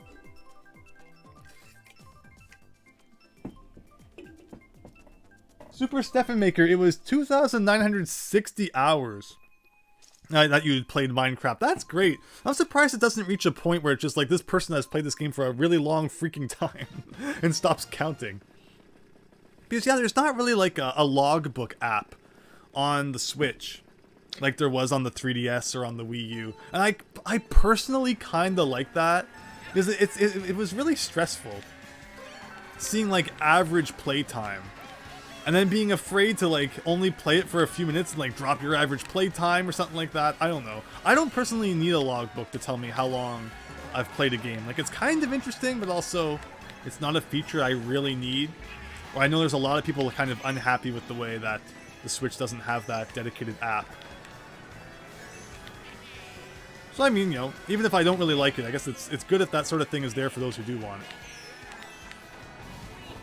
So this is actually my first time playing this course on Mario Kart 8, so I saw that shortcut there, I'm like, I'm going for it.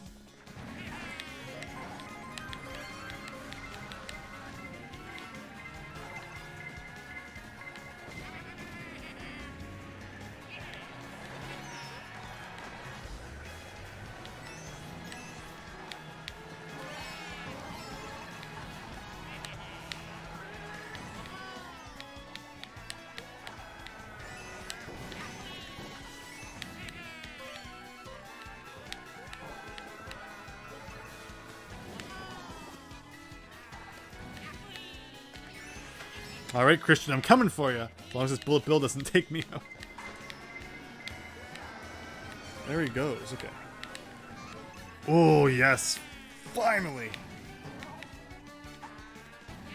And yet, I still like didn't do anything to catch up to you.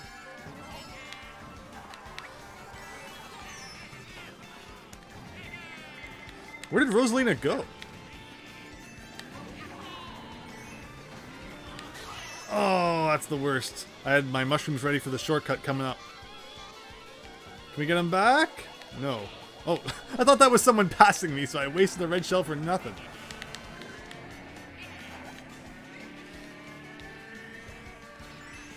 Oh, Christian, you passed me again. Ugh, 8th! I thought I was in 6th. I don't like how they make the number at the bottom disappear when you're crossing the finish line. I'm guessing it's a technical thing, but it's weird. And Christian ended up with 4th. Nice job, everyone. You are waiting to get Dog for full price off sale. Christian really wants to support those developers who, again, for whatever reason, when you start the game, it only shows like the opening credit for like 0.5 seconds. They really don't want you to know who they are. They simplified that course use bunny. Yeah, right? Did feel a bit, but it looks cooler for sure. Toad's Turnpike, I guess. Big Phil, why do the clouds look delicious? Well, if it's anything like Yoshi's story, there's that World 3 boss that you just like literally eat to defeat. It's made of like cotton candy or something, I think. Tuxedo Worth, you were right behind me. Nice. Drawful 2 was available for 8 cents once. I do not understand why you would ever sell a game for, like, pennies. How do you make any money off that? Unless it's just so that you can, you know, boast about your sales, right? Like, my game sold 10,000 copies. They were all for 1 cent, but it sold 10,000 copies. It just feels like there's something really bizarre going on in the Switch eShop. Something almost kind of, nefarious. Like, you don't want to know. It's the only way to really explain some of the bizarre stuff on there.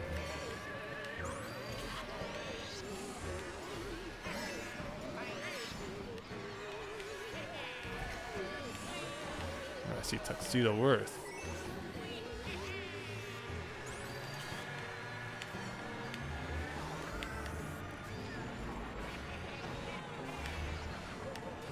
So this is like a Haunted Mansion course, but it's still not like Luigi's Mansion. You get that one course in Double Dash, the battle course. That was Luigi's Mansion themed, and that was awesome. But otherwise, I don't think there's actually been like a Luigi's Mansion course, just like a Boo Haunted Mansion generic course. Would have been cool to see like a Luigi's Mansion 3 themed course or something. I think, but yeah, Mario Kart 8 came out obviously first, being a Wii U game, with Luigi's Mansion 3 being a Switch game. But it could have been a DLC course or something.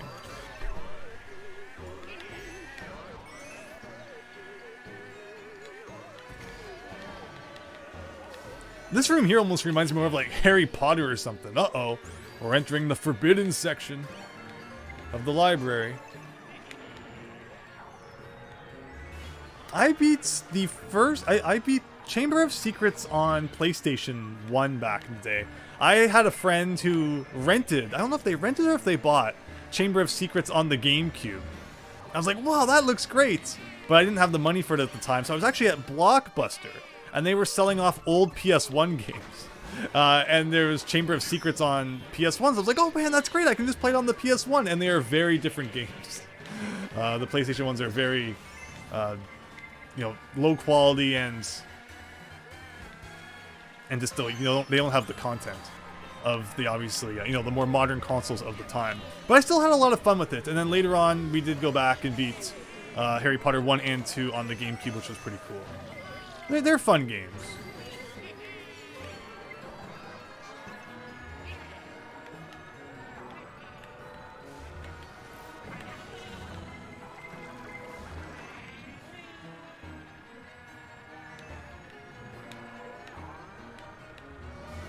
Alright, come on, we gotta get a little more in front here.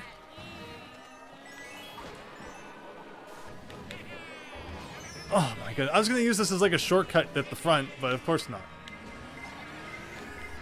I just pushed them into that banana. Ugh! Top half, I guess. Yeast Bunny. Yeah, I would love to see mods, hacks, anything to like, remove the screen crunch from games like Advance 1, Super Mario Deluxe. That'd be great.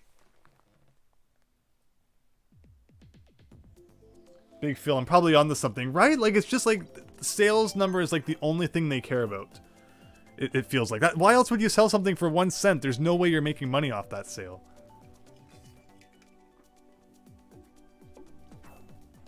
Christian, am I forgetting a Luigi's Mansion course on the DS? Oh, it's coming back to me actually now that you say that. I had completely forgotten that. Whoa. And yet they don't bring that back in any of these booster packs, at least not yet. But thanks for the reminder. Ultimateness, have a great night. Thanks for stopping by.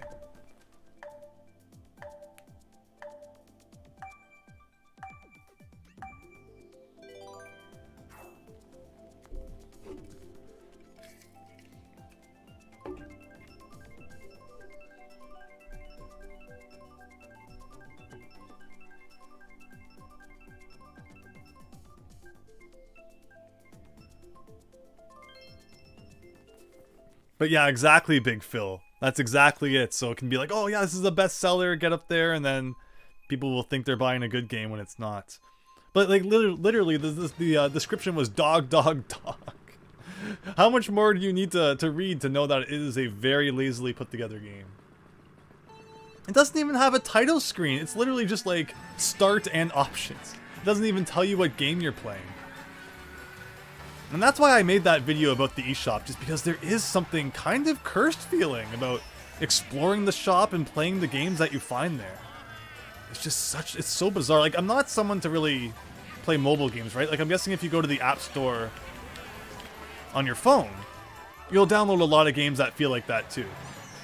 But just to have that on like an actual gaming console is a surreal experience.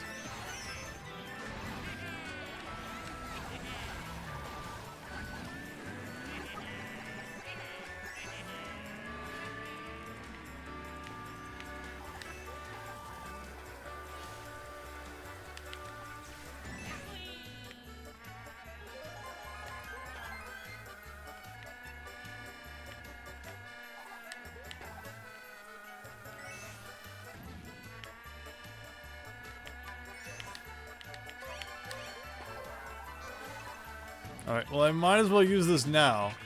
So this is a case where water you can't go into. Because it's a modern Mario Kart thing where water isn't really a hazard anymore. It's usually like you go in the water and you get an alternate path or something, but I guess not in this course.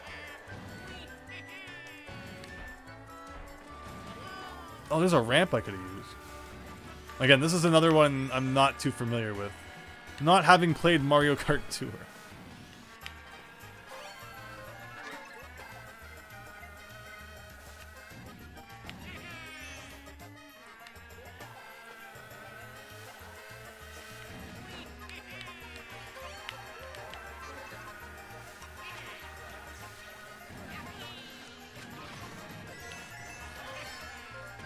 Miyamoto, you're next.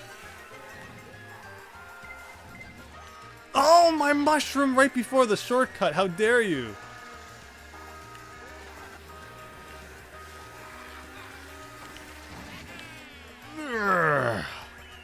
Oh, I guess I'll take it.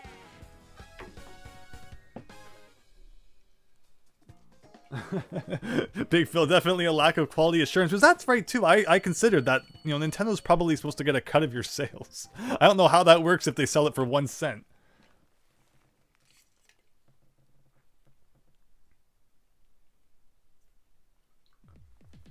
Oh my gosh, Yeast Bunny, the Harry Potter RPGs. That's another thing that a friend owned back in the day. They owned Chamber of Secrets for Game Boy Color. And that game was actually really cool. Definitely something I'd like to play through at some point. But yeah, like Harry Potter, you would think, oh, movie games, they're gonna suck. But there was actually some really good Harry Potter games out.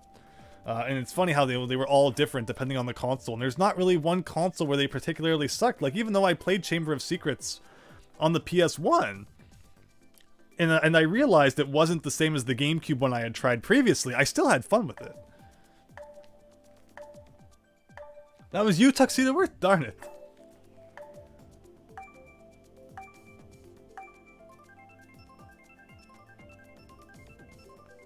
You did so well on Boo Castle, Dylan. Yeah! This has been great, everyone. Everyone's been doing great. Oh, almost got my Rainbow Road. But hey, this is like, this is one of the new courses. Underwater Boardwalk with Boo Lake.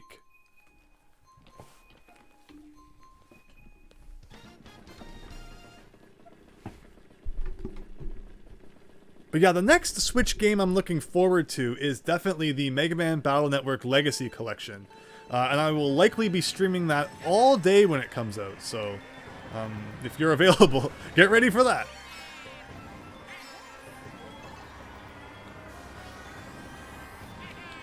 I guess I'll be playing the games in order.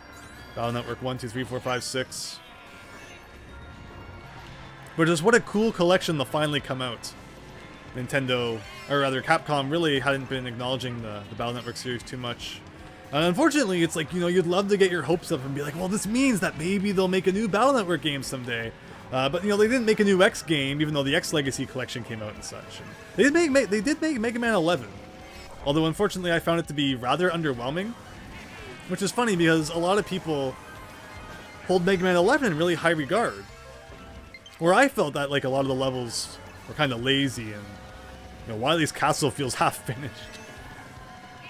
But maybe that's just me. The point is, if you have fun, that's pretty cool. Bounce Man's stage was literally just like the same rubber ball sprite plastered a million times. It'd be like making a level in Mario World that was all cement blocks.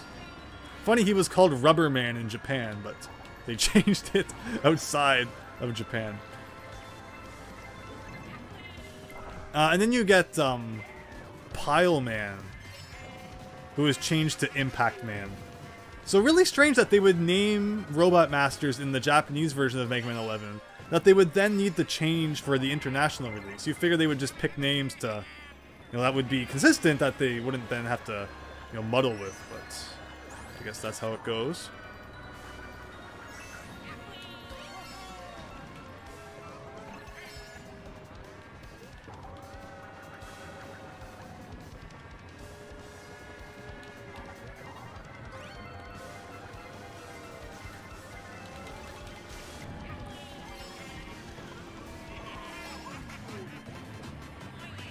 Ugh, could have been better.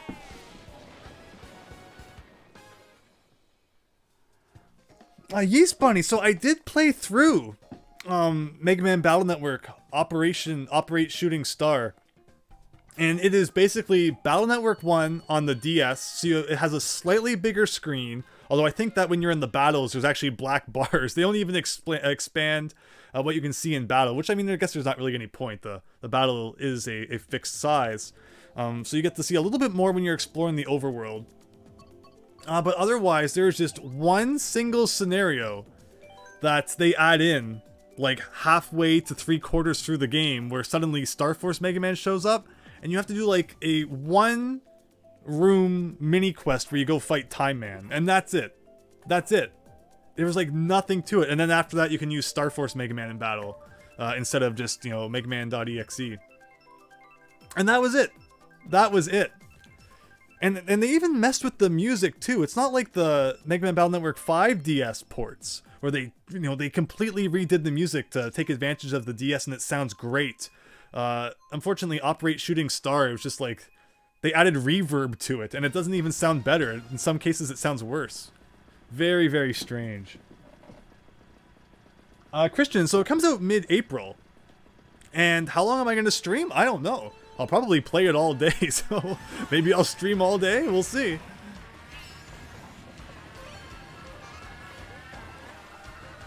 So I don't know if I've played this one before.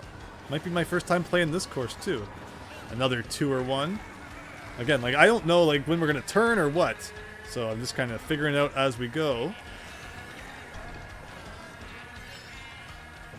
Cool road though. I think this is the course where I did see a video though, where there was like a really bizarre glitch where if you fell off the track at one point, it would like take you way ahead. That was probably in the mobile version though.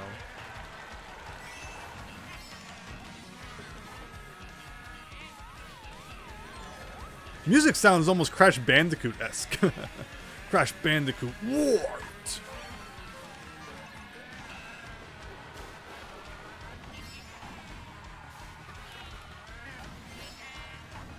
Again, I stand by that. The Crash Trilogy and Crash Bandicoot 4 are two of the best things you can buy on the Nintendo Switch.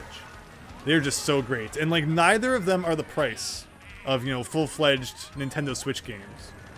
You can pretty much buy both of those for the price you'll be buying Tears of the Kingdom for coming up. And that's, you know, 4 games. 4 great games. So if you haven't checked those out, I highly recommend it. But okay, let's see here.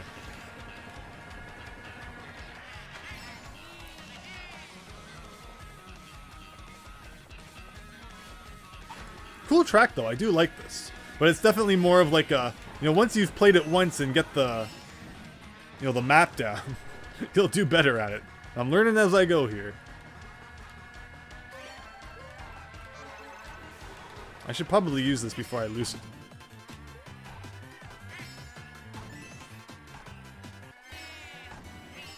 Alright, Tux Earth, you're going down.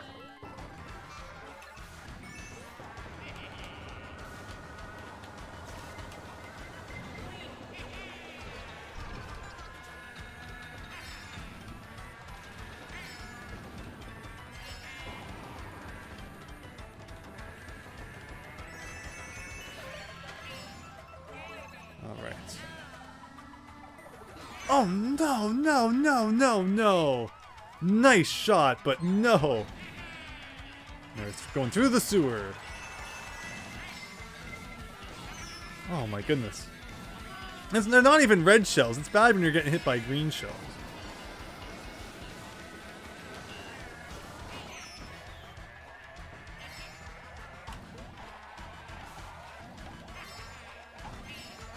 Ugh, 5th again.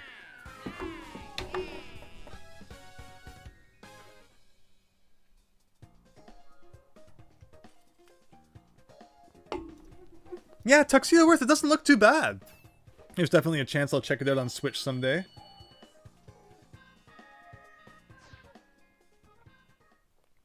There are a lot of weird GBA to DS ports.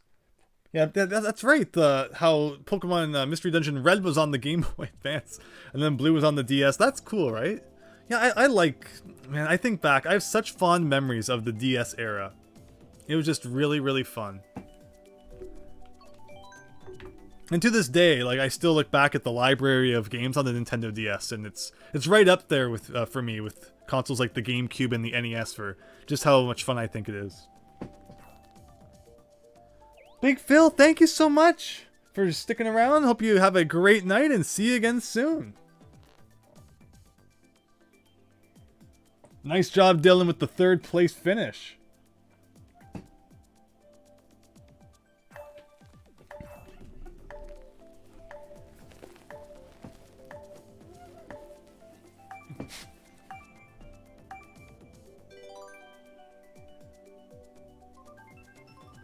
Four Swords on Nintendo Switch Online.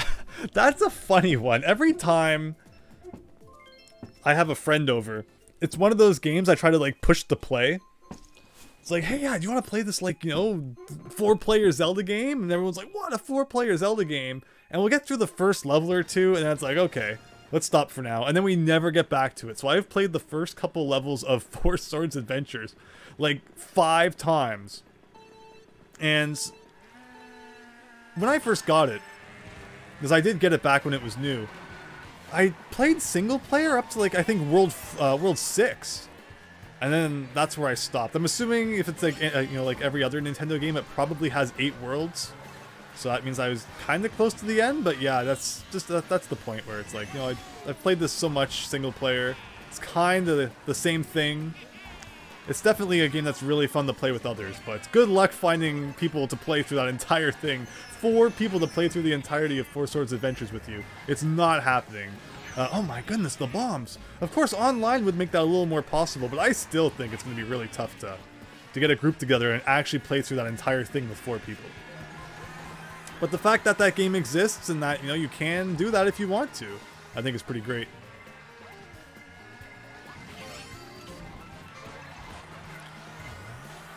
Although we might be getting... You might be talking about the Game Boy Advance one. I always get them mixed up. I'm talking about the GameCube one. I know there was, you know, a Link to the Past on the Game Boy Advance, which had that, you know, the 4-player mode as well. I've never actually played that one. I've only played the GameCube one and not the Game Boy Advance one.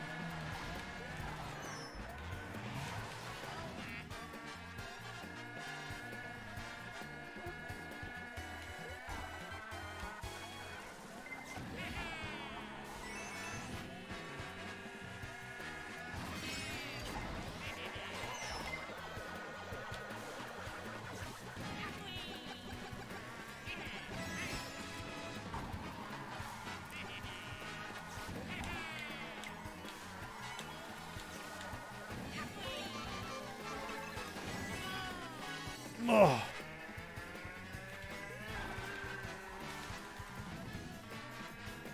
Okay, you can have the banana as long as I finish it first. Yeah! Good job, everyone, though. Good game.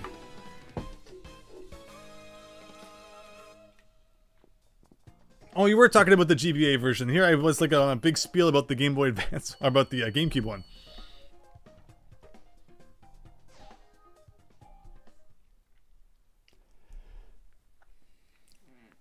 That Anniversary Edition, is that the one that came out for the 3DS? Yeah, if that came out for the Switch, that'd be cool. Man, I've been picking Yoshi Circuit a lot tonight, and it never gets picked. I like Wario Mountain too, though. Mount Wario.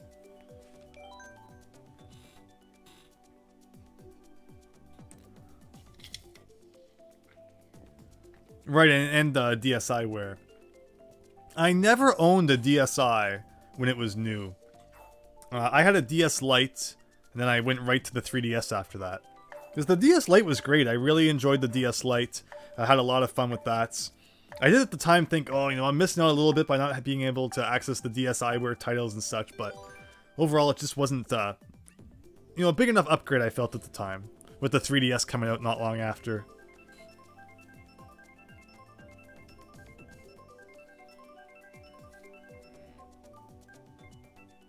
Still have your DSi tuxedo worth. Nice!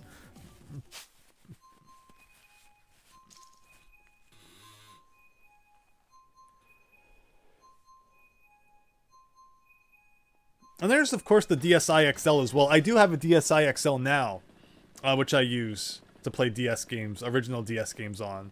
Definitely one of the most beautiful looking ways to play those OG DS games, because even though you can play them on the 3DS XL, It definitely doesn't have, the screen like the DSi XL does. If you play them on that, it'll be a little bit blurry, which I was really disappointed when I got the 3DS and found that... Oh no!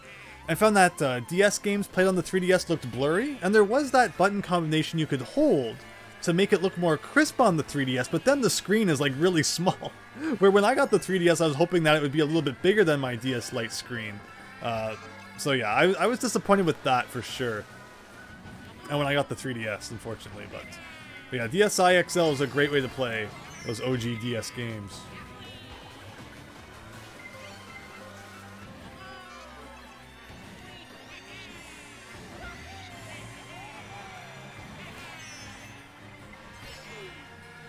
So this is Merry Mountain. I'm guessing it's a tour course? I'm not familiar with this one.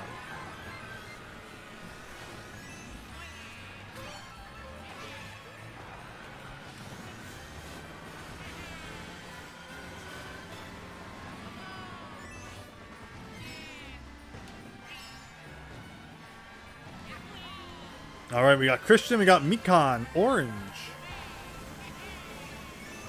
See, who said you never learned anything by watching some guy stream Mario Kart 8 Deluxe?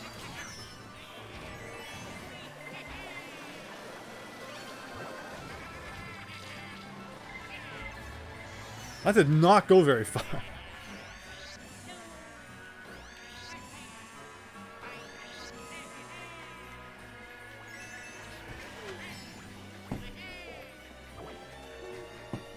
Yeast Bunny, that's good that you held on to those sort of things. Growing up through elementary school and stuff, I had so many friends who would, sell their N64 to get a GameCube, and then sell their GameCube to get a Wii sort of thing.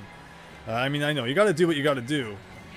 But it is unfortunate. And then many of those friends, would later look back and, try to rebuy the stuff that they had sold. And thankfully they did do that, though, before it got too expensive. Like, it used to be pretty cheap to get a N64 and a GameCube. Not so much anymore. Those were like, $30, $40 consoles at one time. And now you're going to pay a lot more. Pretty much just the controller for either of those consoles is worth what you used to be able to get like a full bundle for back in the day. There's of course that whole DKOldies conundrum going on right now. Some of you may have seen that. I've been debating throwing my hat into the ring in that regard. But haven't been too motivated to.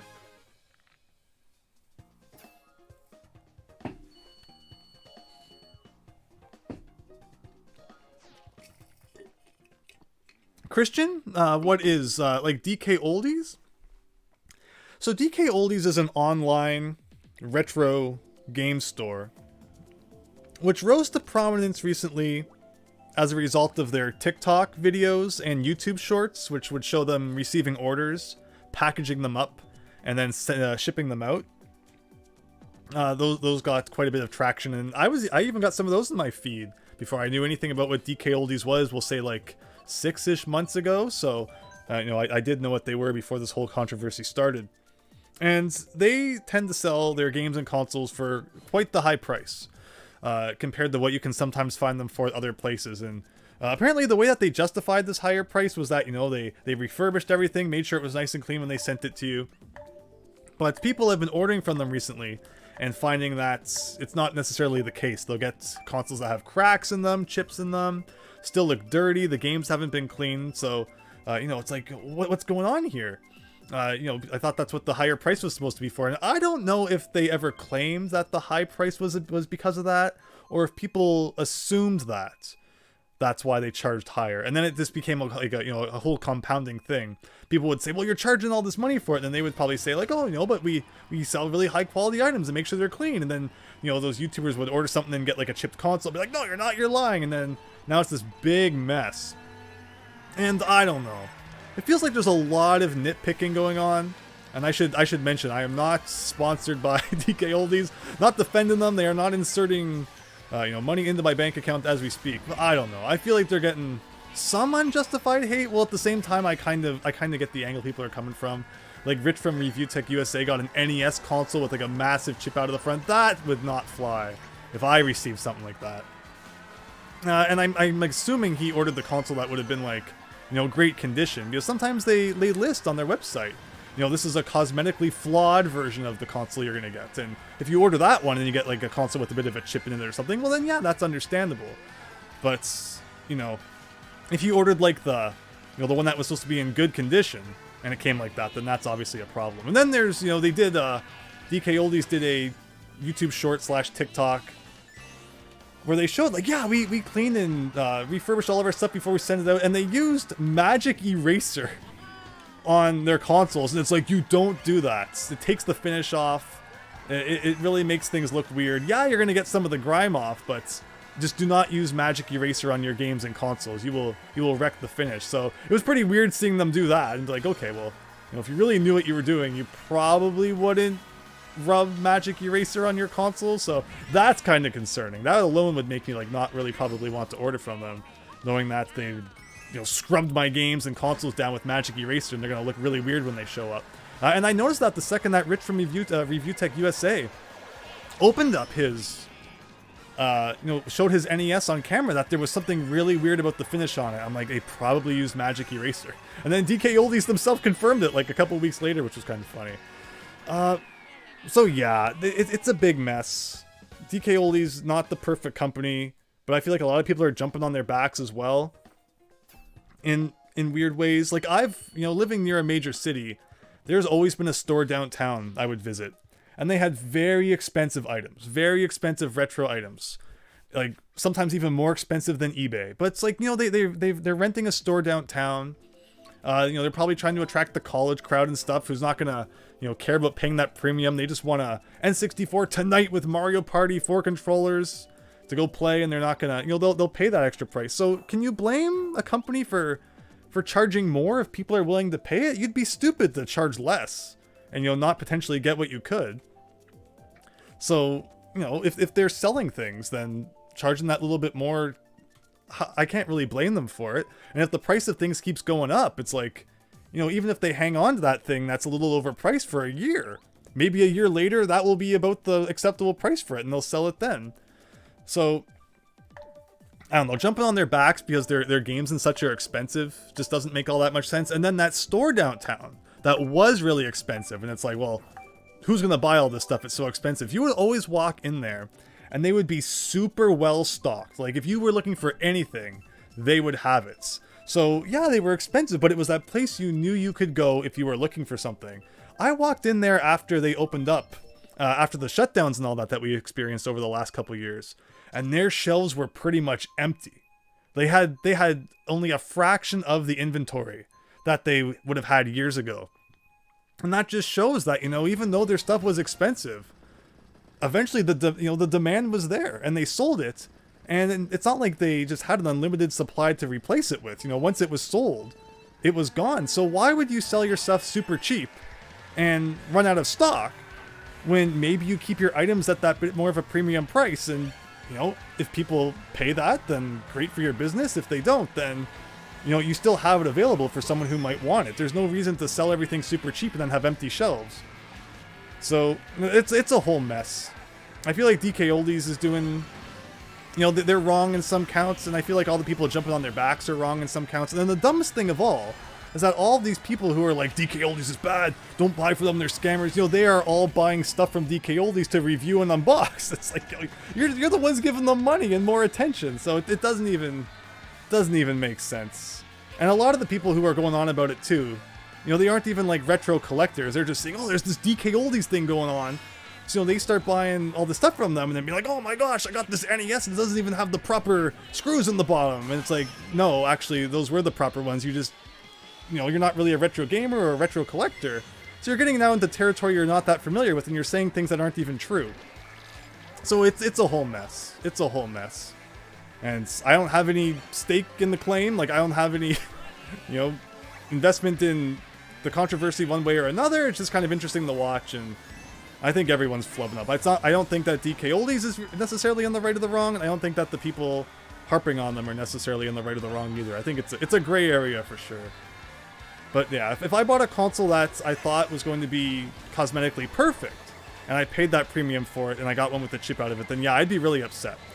But so it all comes down to, when people order those consoles, are they asking for, one that's supposed to be perfect and then they're getting bad ones, or are they buying the ones knowing they could be cosmetically flawed, and then they arrive like that and you're like, what? So, I mean, yeah. There's always probably more to it than it seems. And another thing about DKOldies is that when you buy a console bundle, they will sometimes put third-party controllers with it, aftermarket reproduction ones, unless you pay a premium, and it's like, that kind of sucks. But again, you know, it mentions that on the listing, so, you know, it's all about what you're willing to pay, and if people are willing to pay it, then DKOldies would be dumb to sell things for less than people are willing to give them for it. As scummy as it seems, but I don't think you can, you know, really fault people for charging for something that people will pay. You would be silly to undersell yourself, so, ugh. It's a mess. And that's basically my really long-winded, convoluted explanation of what I think about it. But yeah, thanks for asking, Christian. I don't know how we got on that topic, but there you go.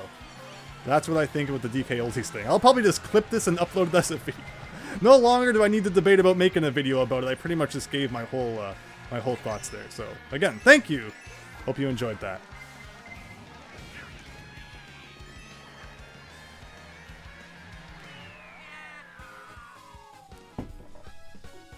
Oh, Dylan, you're welcome. Hope you enjoy. Hope you're having fun.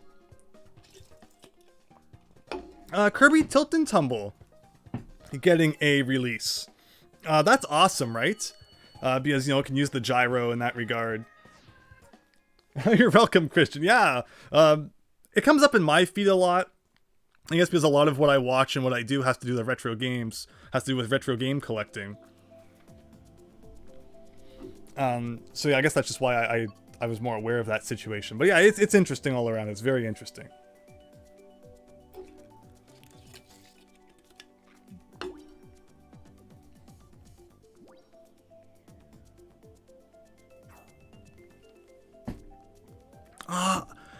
Not really, ugh.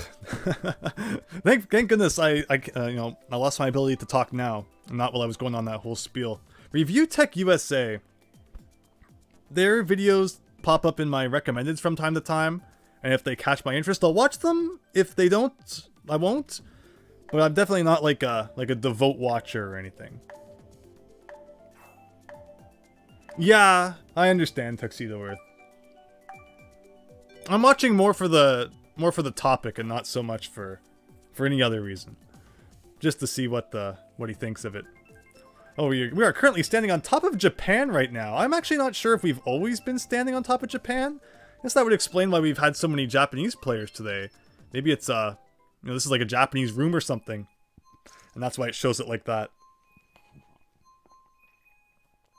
Okay.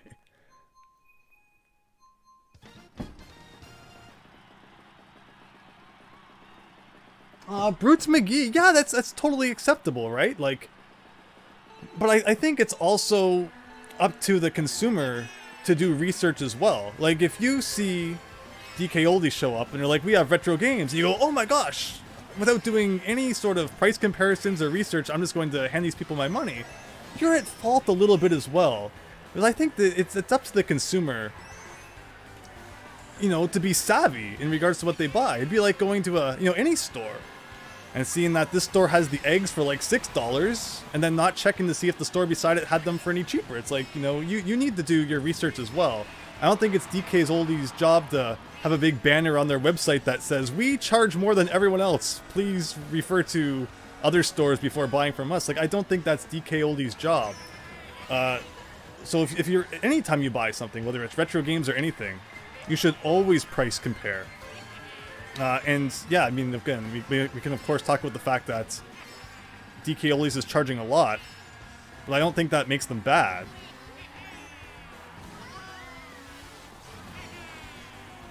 They're just, you know, better at the whole social media game, really.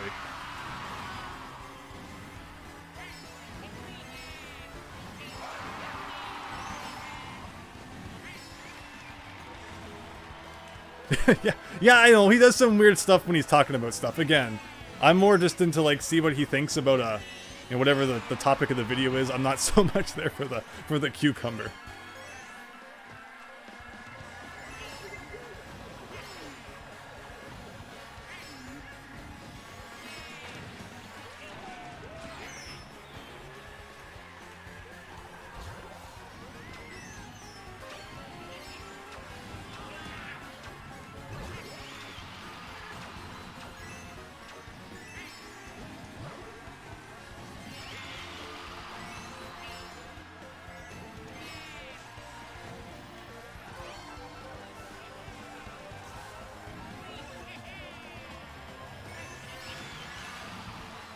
That's a cool track. Excitebike track.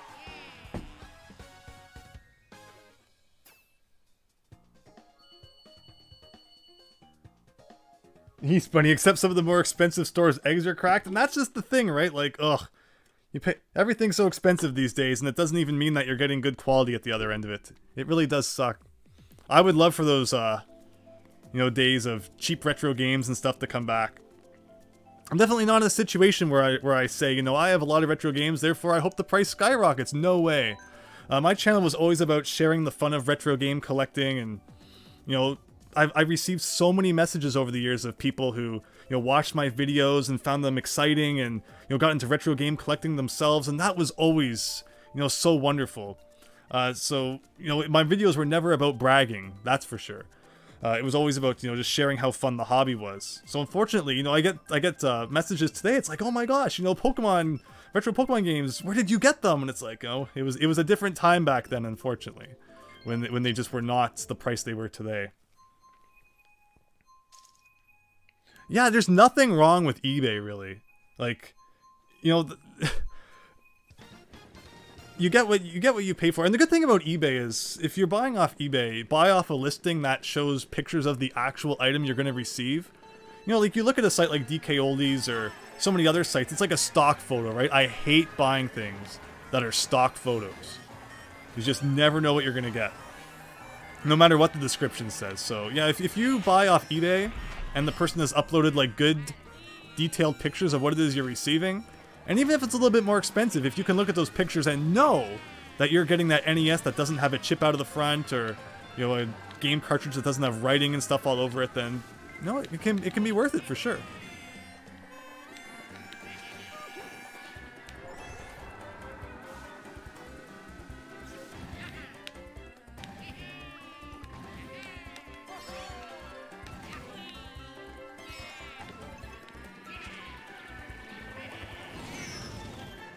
So Maple Treeway was a classic course from Mario Kart Wii. Played a lot of that online back in the day. Even though Mario Kart DS was the first one I played online, I definitely played more Mario Kart Wii online than pretty much any other Mario Kart back then. Because you could do it multiplayer too. I would have a friend come over, and you could do like 2 players simultaneous online Mario Kart, and that was fun.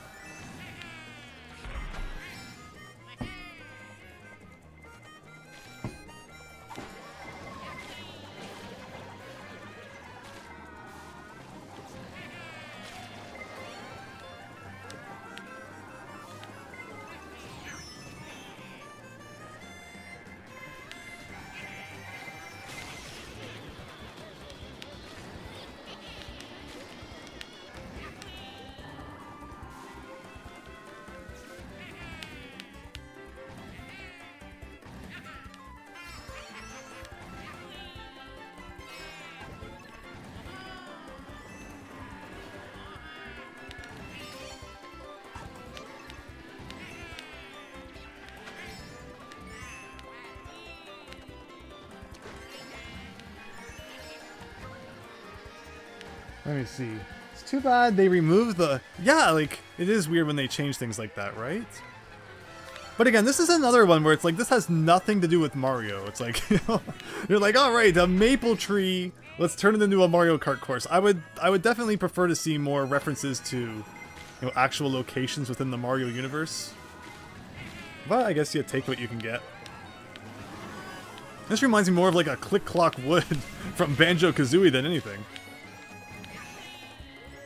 I'm trying to think of like an Autumn Foresty level in an official Mario game. I mean, yeah, this kind of reminds me, I guess, of some Galaxy... Whoa! It's like just some random mushrooms came on screen. Almost like a Galaxy level, I guess. Which makes sense for the time this would have been released on the Wii. Okay, come on, Bullet Bill, let's go.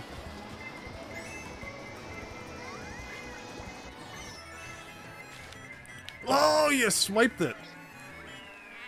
But this has been great, everyone. We've had some good discussion tonight, some great races. Again, thanks everyone who's been joining in.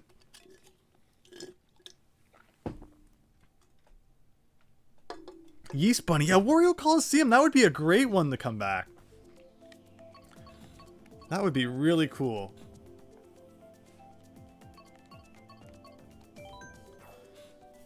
Yeah, I have fond memories of pretty much all the GameCube courses. Again, that was, you know, Mario Kart 64, GameCube and DS, and then Wii.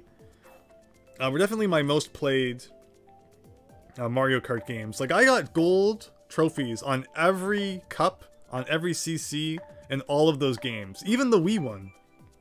And had a great time doing it. These days, I don't even think there's like a reward for getting gold trophies on anything. So, it's all about coins for whatever reason. So I just haven't been motivated to do too much single player in Mario Kart 8, unfortunately.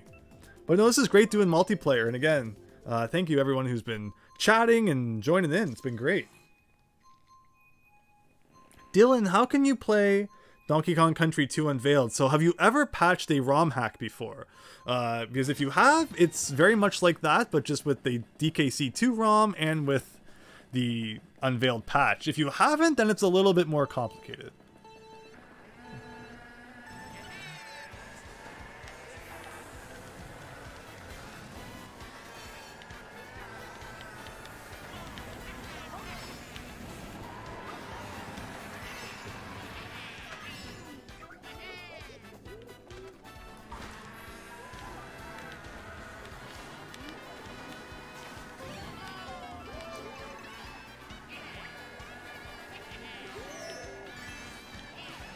Sorry, Christian, I think that was just you who I hit.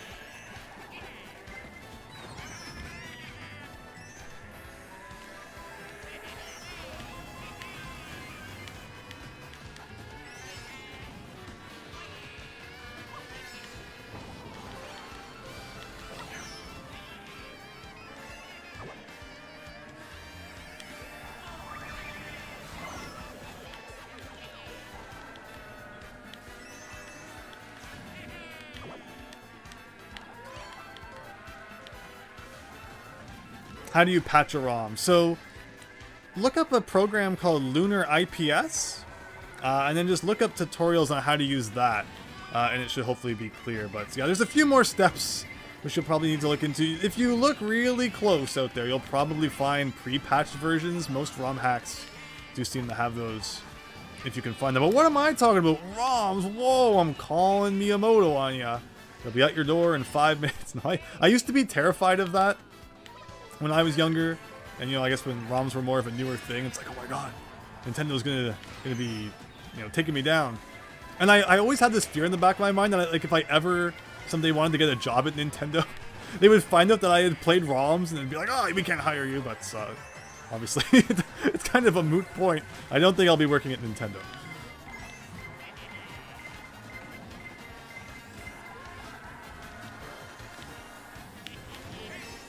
But yeah, we'll probably do a few more races and we'll probably call it a night. Let you all enjoy your Friday evening. And yeah, I hope you have a great weekend. This has been great though. We're kind of getting repeat tracks now, but it's all been good fun. Remember, if you're still watching and want to join in, my friend code is down there. I hope I never forgot to add any friend requests. I don't think I did.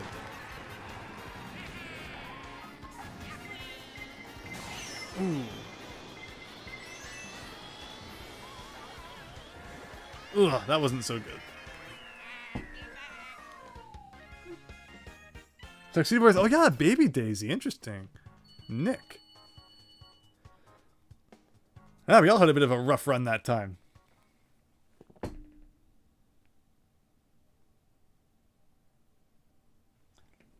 Brits McGee. Yeah, exactly, right? It's a great program. Made by Fusoya, who made Lunar Magic, which is, of course, the Mario World level editor. But okay, let's see what we've got here. Let's do 3 more tracks, 3 more races, and we're done for the night. So this is number 1 of 3. Tuxedo, we're rooting for Nick. Nice. Dylan, it's like 16 degrees outside. It's pretty chilly right now.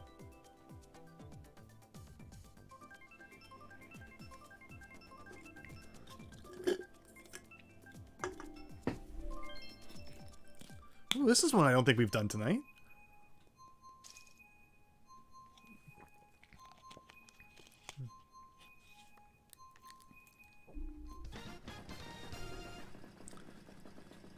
It looks like a lot of people dropped out or something. There's just like a lot of generic racers, which is weird.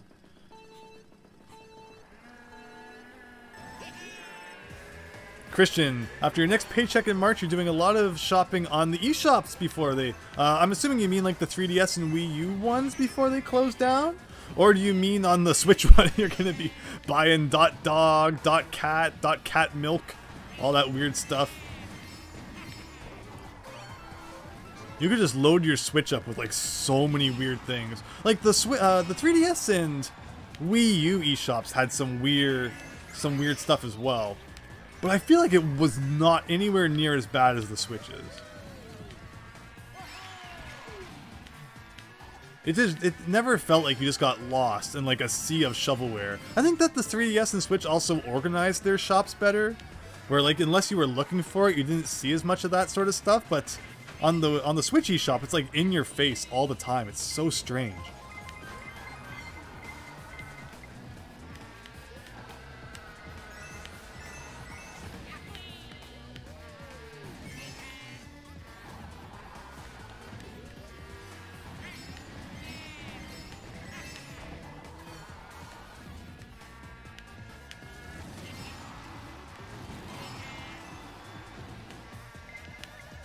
Ugh.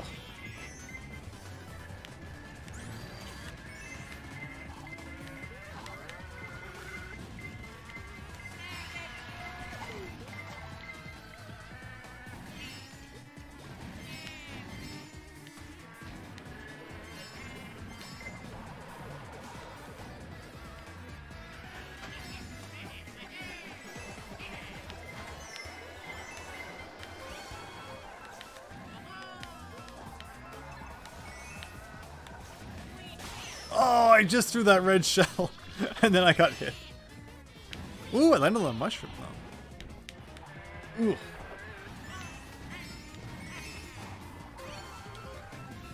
Doing tricks off of, like, every jump. I believe that started in Mario Kart Wii.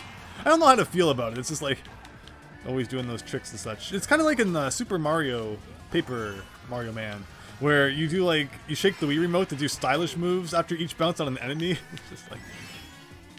This takes your attention away from everything else. But okay, let's see. What can I do about this? Well, I wish I could use that mushroom. Yeah, this guy's not taking me through this too fast. But okay. Okay. Third is not bad. Nice job, Christian, with the second place finish. Dylan, you're going to have to log off. Well, thanks for joining. Hope you have a great night. We only have 2 more tracks to go after this one. Christian, TTV Styler, nicely done. All right, 2 more tracks. Let's try and get some... ones that we haven't done before.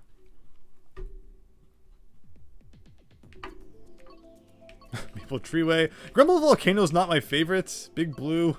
Ugh. I guess we're going random for this one.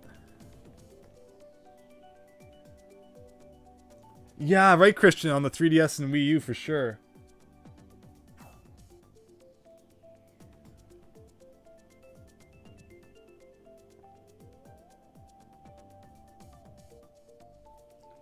Yeah, that Kirby's Return to Dreamland remake is interesting. I don't know. I thought it would look more HD.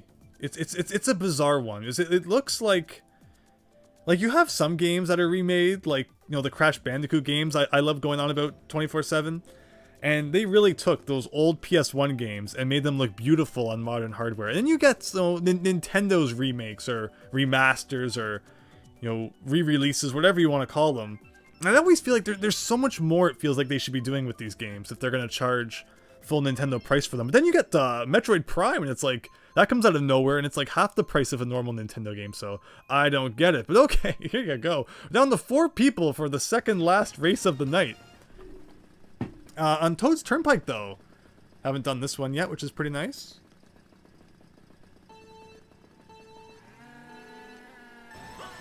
It looks like Smash 3DS. I get that, Yeast Bunny. It does.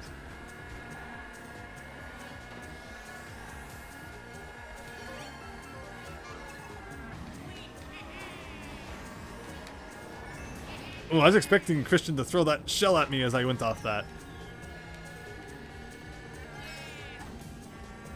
A 4-player match, though. This reminds me a lot of like when you would do 4-player races in Mario Kart 64. Funnily enough, we have a Mario Kart 64 course going on here where you can only do Grand Prix in 1 or 2-player mode for some reason. Not if you had 3 or 4 players.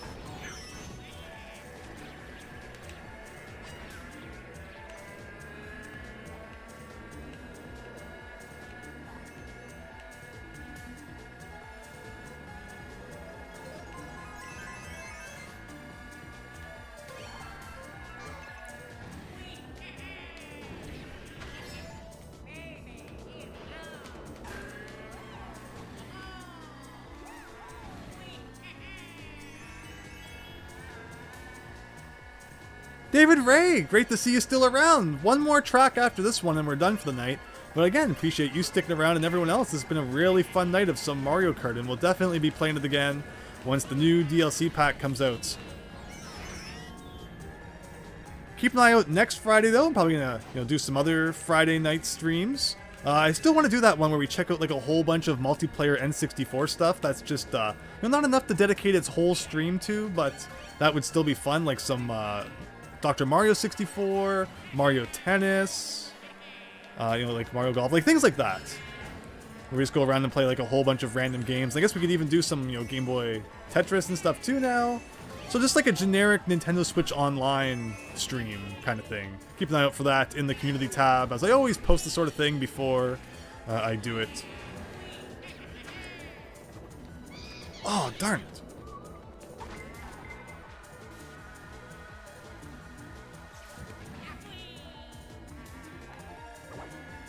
So I saw that sign said Toad City. Of course there was Toad Town in Paper Mario. Are we to believe that like its economy took off so greatly that it's now a city? Or is it like a different city? That was the last lap? I keep forgetting to look at the lap number. There goes all my points. Nice job, Christian Nick. Jujiron.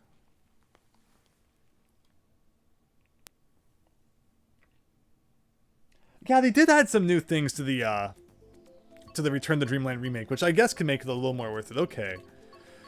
Wow, huh? Last race of the night. What's it gonna be?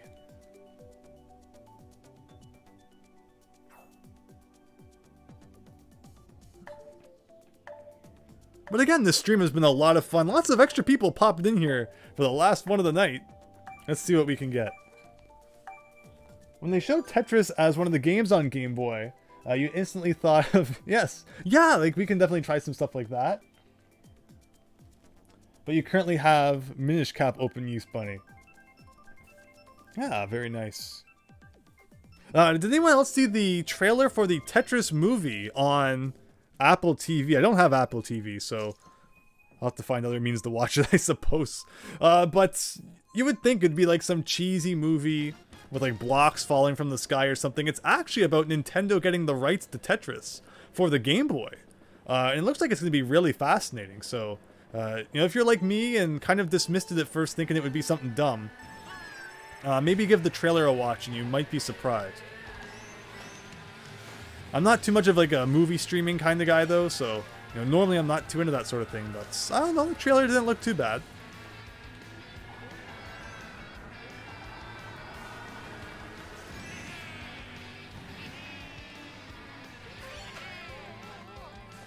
The sail is so big, it's hard to even see where you're going.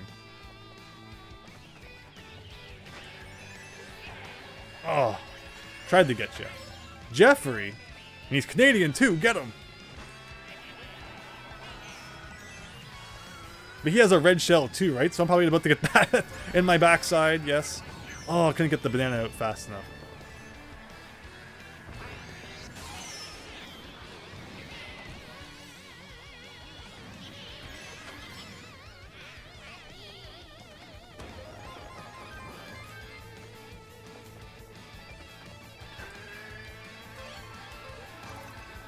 Cool track though. Again, I didn't play too much Mario Kart 7.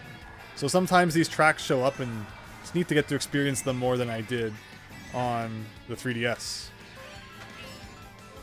Of course, the 3DS Mario Kart 7's gimmick was the whole glider, so it makes sense that most Mario Kart 7 tracks have an element like that. And I think going underwater was also more of a Mario Kart 7 thing. So a lot of tracks kind of involve that. Okay, first place somehow. But this is only the second lap, unfortunately. Ooh, missed the turbo boost there, which would have been nice. Whoa!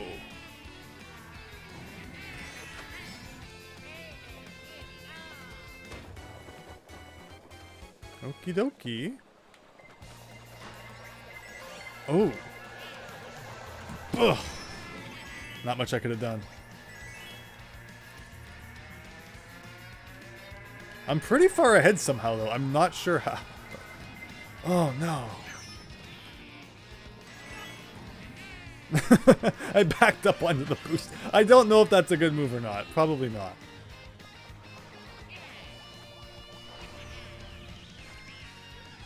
Oh, shoot. I was just about to get out of his way, too. Out from behind him.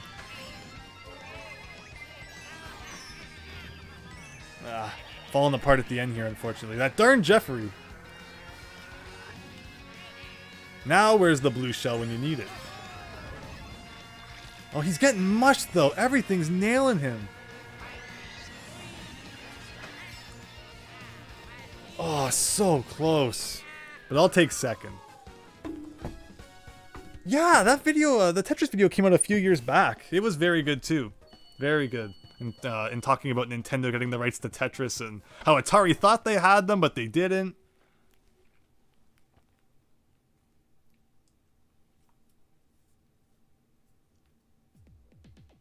Christian, maybe you need to let me on your Apple TV. Well, if it's anything like Netflix, you'll get banned for password sharing or something silly like that, and I would hate for that to happen. But thank you, everyone. This was a really fun night of Mario Kart. Really appreciate you all joining in. 1,600 coins. I've found that, like, when you unlock something, it just doesn't tell you all the things you've unlocked at once. It's really silly. You gotta go into here, and then it tells you what you have unlocked. And then you have to, like, go back to the thing you actually wanted to use. Which the list is ever growing. I think it was this one. And then when you quit, it will say, like, you unlocked another thing, instead of just nicely telling you all the things that you've unlocked at once. What a silly system, but I won't bore you all with seeing all the things we got. I'm looking forward to that Wiggler mobile, though. That sounds like it should be good, if I ever unlock that. Apple isn't that mean, Christian? Well, that's good to hear. Yeah, it's just another streaming service. Remember when Netflix came out, and everyone was like, this is the best thing ever? Because, like, everything was on this one service, and then suddenly you have Hulu, and then you have, like, Paramount Plus, and Apple TV, and AMC Plus. So then suddenly, instead of having this one streaming service with everything you could want to watch on, and of course Disney Plus, another one, everything's kind of spread out now, and you can end up paying for like 10 streaming services every month. It's crazy. Suddenly it's not, you know, the cheap cable alternative anymore. Oh yeah, that's a good one, Yeast Bunny. If I unlocked Judge, I did not unlock it on Switch Online yet, but it's not too hard. I know it's like the second one that you unlock, so. Oh, Christian, that'd be cool. Yeah. But yeah, I actually don't use Apple products anymore. You're right. The last time I had an Apple product was the iPhone 4S. But thank you for the offer, Christian. That's really nice of you. And thank you for joining in tonight, Christian, along with everyone else. It was a really fun night of Mario Kart 8. Cool to do that for the first time in a few months, and hope you all enjoyed, and hope you all have a great weekend. Stay tuned for more stuff coming soon.